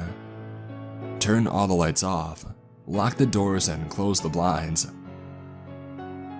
From 1 until 2, watch the cameras. If you see a man in the living room watching TV, turn that camera off until you hear the TV turn off from downstairs. Ignore any sounds you hear around the house. If you feel anything touch you, stop moving and close your eyes until the feeling goes away. From 2 until 3, open the blinds in the camera room. If you hear a voice from the window, do not look at them. The conversation will be normal, and once they say goodbye, it is safe to close the blinds. This event can happen at any time in the hour. If you see a woman cooking in the kitchen, you have a blue button on your desk that turns on a loud sound in the kitchen. Press and hold that button until the woman disappears. From 3 until 3:33, turn on your music device as loud as possible. Cover your ears, close your eyes, and ignore any sounds or movements around you. If the music stops, make any sound of your own to drown out what is happening around you. After 3:33, you are allowed to roam the house until 4. Do not leave before 4, and do not leave more than 5 minutes after 4. If any rules are not completed correctly, hide under the desk and do not move until 4. That is all. Your shift starts tomorrow night at 471 Pedersen Drive. Sincerely, Mr. Salazar. I must have read that email 10 times over, thinking that this was a prank or something. No way do I actually have to follow these crazy rules. I thought to myself, entranced at how specific the rules were. I put my phone back down to charge and I went to sleep, still confused by that email. All I could do the next day was think about what that email said. The man in the living room, the woman in the kitchen, conversation with the person in the window. It all seemed too crazy to be true. But I couldn't help but find myself 15 minutes before 12 with an old iPod in my pocket, standing at 471 Pedersen Drive. I entered the house. It had a sort of old but still livable vibe to it. The house was dusty, but the kitchen and living room were spotless. I made my way upstairs, and at the end of the long hallway stood the camera room. It was barren and small, with nothing but a chair, a camera monitor, and a couple of windows in it. I sat down in the chair. Man, I hope that this was worth it. It wasn't. Looking at the computer's clock, it read 12:03 a.m. I have 1 hour to look around the house. First, I head back to the living room. I closed the blinds, locked the doors, and I turned the lights off. I repeated that for all the rooms, and at 12:56, I was back to the camera room. As soon as it hit 1 a.m., I felt a sudden dread, telling me to get up and leave right now. I turned on all of the cameras, and on the back of my neck, it felt as if a feather was resting on it. I froze. Keep calm, Chris. Keep calm. I closed my eyes as I remembered the rules. It felt like hours, that feather tickling the back of my neck, but I held out, not moving and keeping my eyes closed. The feather went away.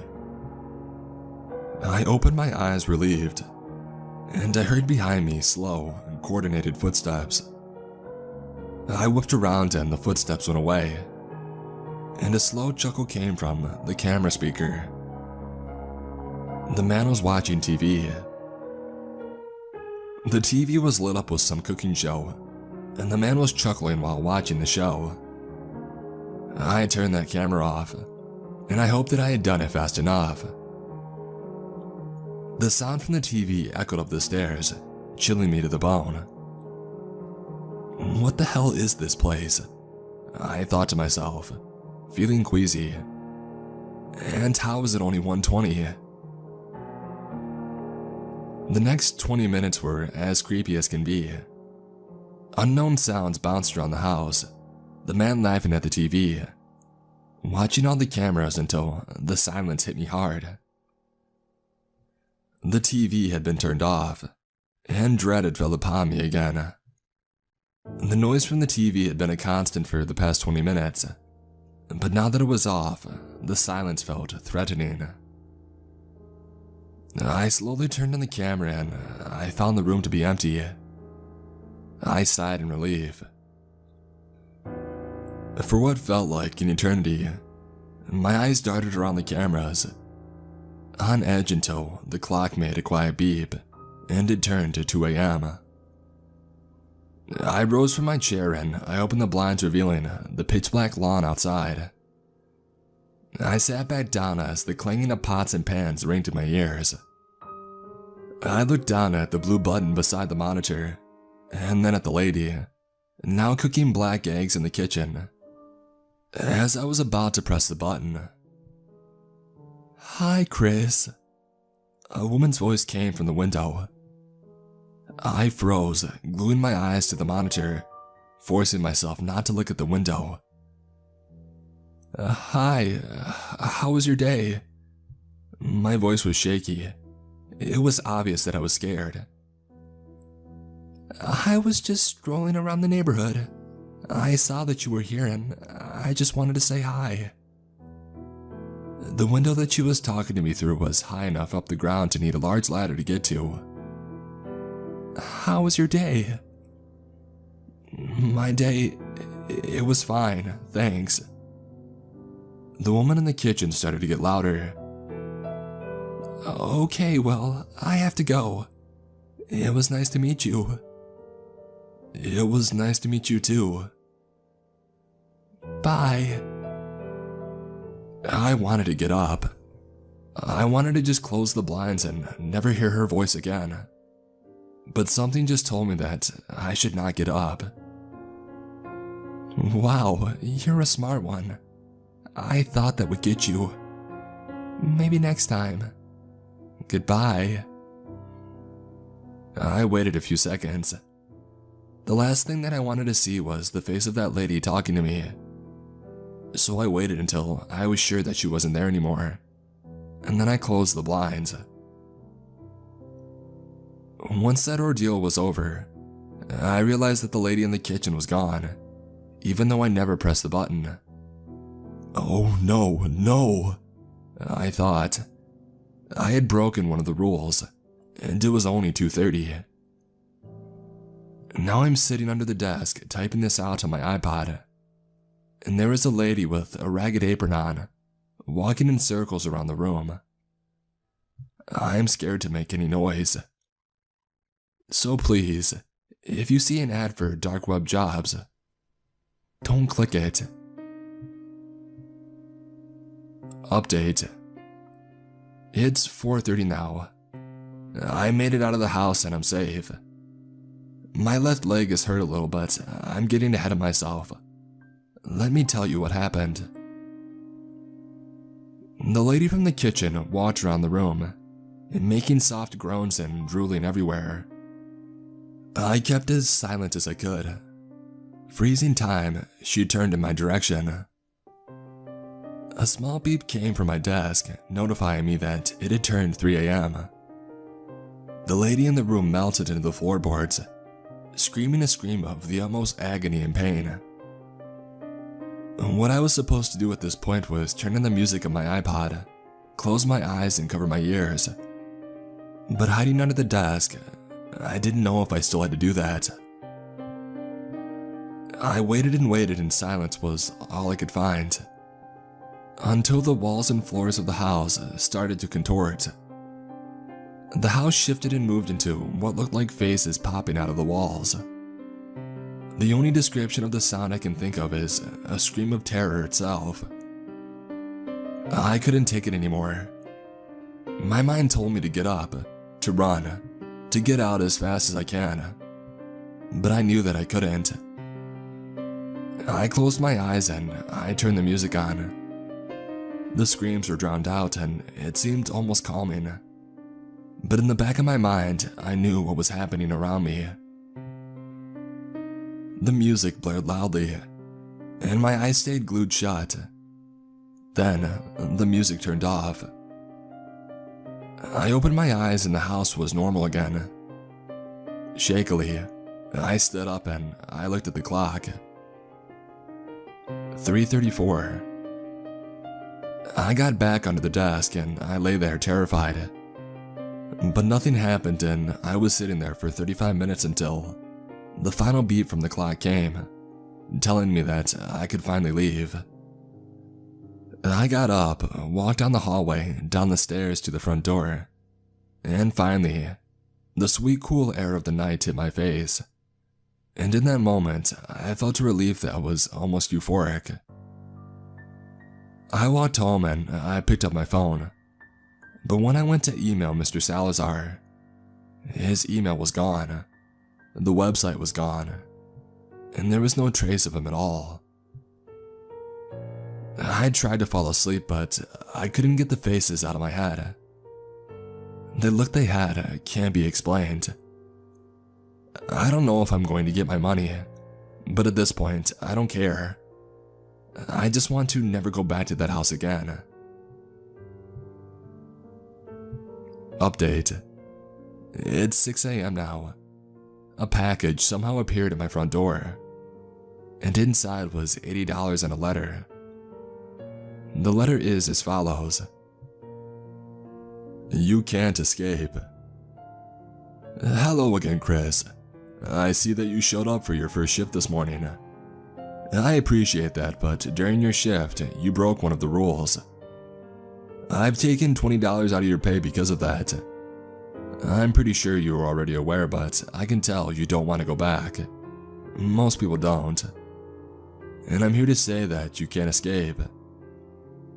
By entering that house, you pretty much signed your soul away. No matter what you do, you will always be at that house by 12. That is all. Sincerely, Mr. Salazar. My sleep last night was horrible. I couldn't stop thinking about what had happened on my first shift. The whole day I stayed in bed, terrified for midnight to come. But it had to come eventually. 11:57. I begged that nothing would happen to me. 11:58. I put my iPod in the trash. 11:59. I lay in bed and I close my eyes. I feel pressure on my feet, and my soft bed disappears from under me. I open my eyes and I find myself inside that cursed house again, with my iPod and a printed paper of the rules in my hand. What? How was it possible? I think to myself. I ran to the door, slamming my fist against it, wanting a way out, but it was to no avail. I could not leave. I defeatedly walked up the stairs and I sat in the camera room chair. I sat there crying for an hour until 1 o'clock came, and with it came the man laughing at the TV.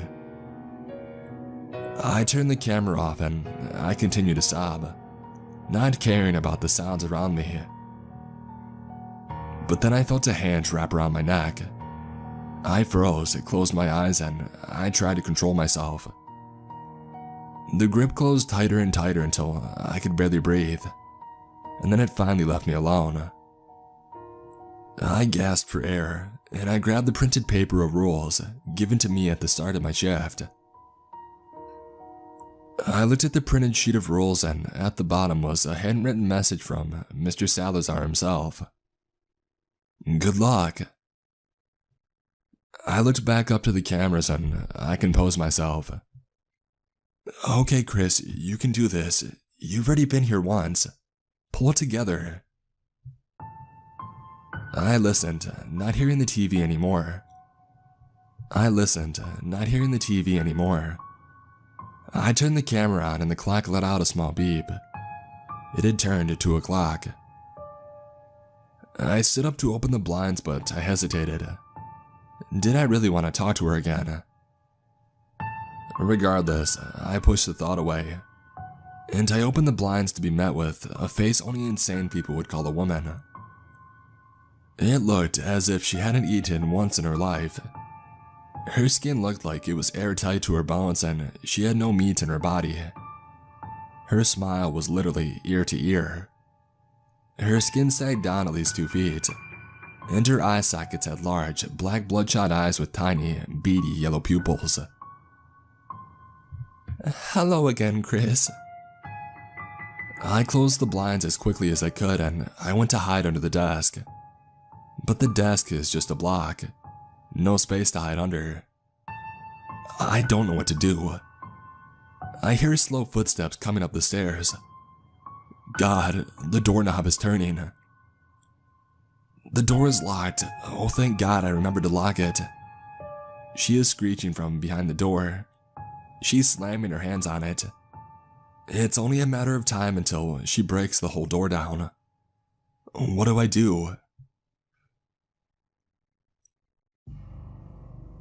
Hi everybody, my name is Jeremy and recently I got laid off by my horrible boss.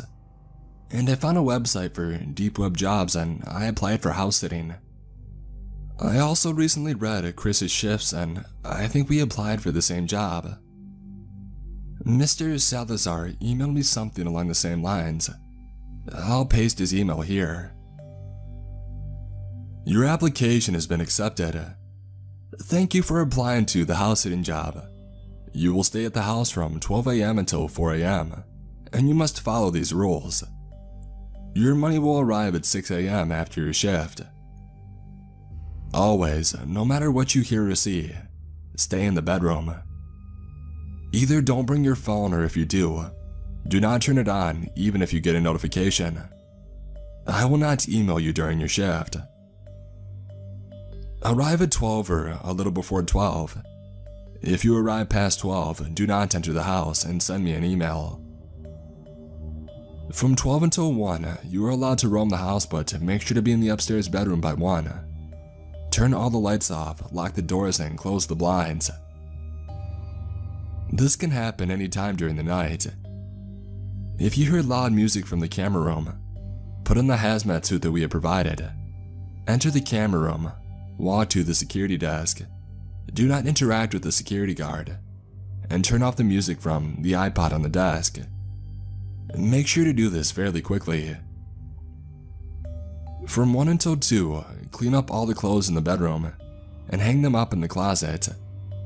If any clothes have bloodstains, put them in the trash quickly. Make the bed, and if there are more than 3 sheets, throw away any extra. If you hear a knock at the window, hide under the bed until the entity has entered and left the room. From 2 until 3, put the hazmat suit back on and walk into the downstairs area. If there's a man watching TV, turn the TV off and ignore what the man does. If there is a woman cooking in the kitchen, then turn off the stove and ignore what she does. There is a bathroom connected to the bedroom. If you hear the shower turn on, knock on the door 3 times, no more nor less. If the showering stops, it was done correctly. From 3 until 3:33, lay in bed and close your eyes. Do not fall asleep. Make sure to pull the blankets up to your neck and make sure that they stay there. From 3:34 until 4, your shift is complete and you are allowed to roam the house until 4. Do not leave before 4, and do not leave more than 5 minutes after 4. That is all. Your shift starts tomorrow night at 471 Patterson Drive. Sincerely, Mr. Salazar. I don't know what this means, but having read Chris's post, I think I'm ready and I can survive. I'm going to type this out after my shift is over, if I survive. I entered the house and I looked around, just as Chris had said. It looked old, but you could live in it just fine. The kitchen and the living room were in pristine condition, and it looked like they were bought yesterday. I walked up the stairs and I walked down the hallway, and I turned right just before the camera room, entering the bedroom. The room had a king-size bed in it, with clothes and bedsheets scattered around the room. There is a door off to the side of the room, which I assumed was the bathroom. The nightstand next to the bed held a small digital clock and a printed paper of the instructions. The clock gave a small beep signaling my time had started. I bent down and I picked up a couple of pieces of clothes, varying from bras to underwear to hats. I hung them up in the closet and I started to get bored, until I found a gray striped shirt with a large crimson stain on it. I immediately threw it in the large garbage can in the corner of the room and I continued with my work. I was picking out the last pieces of clothing, ready to make the bed, when I heard 5 slow, hard knocks on the window across from my bed.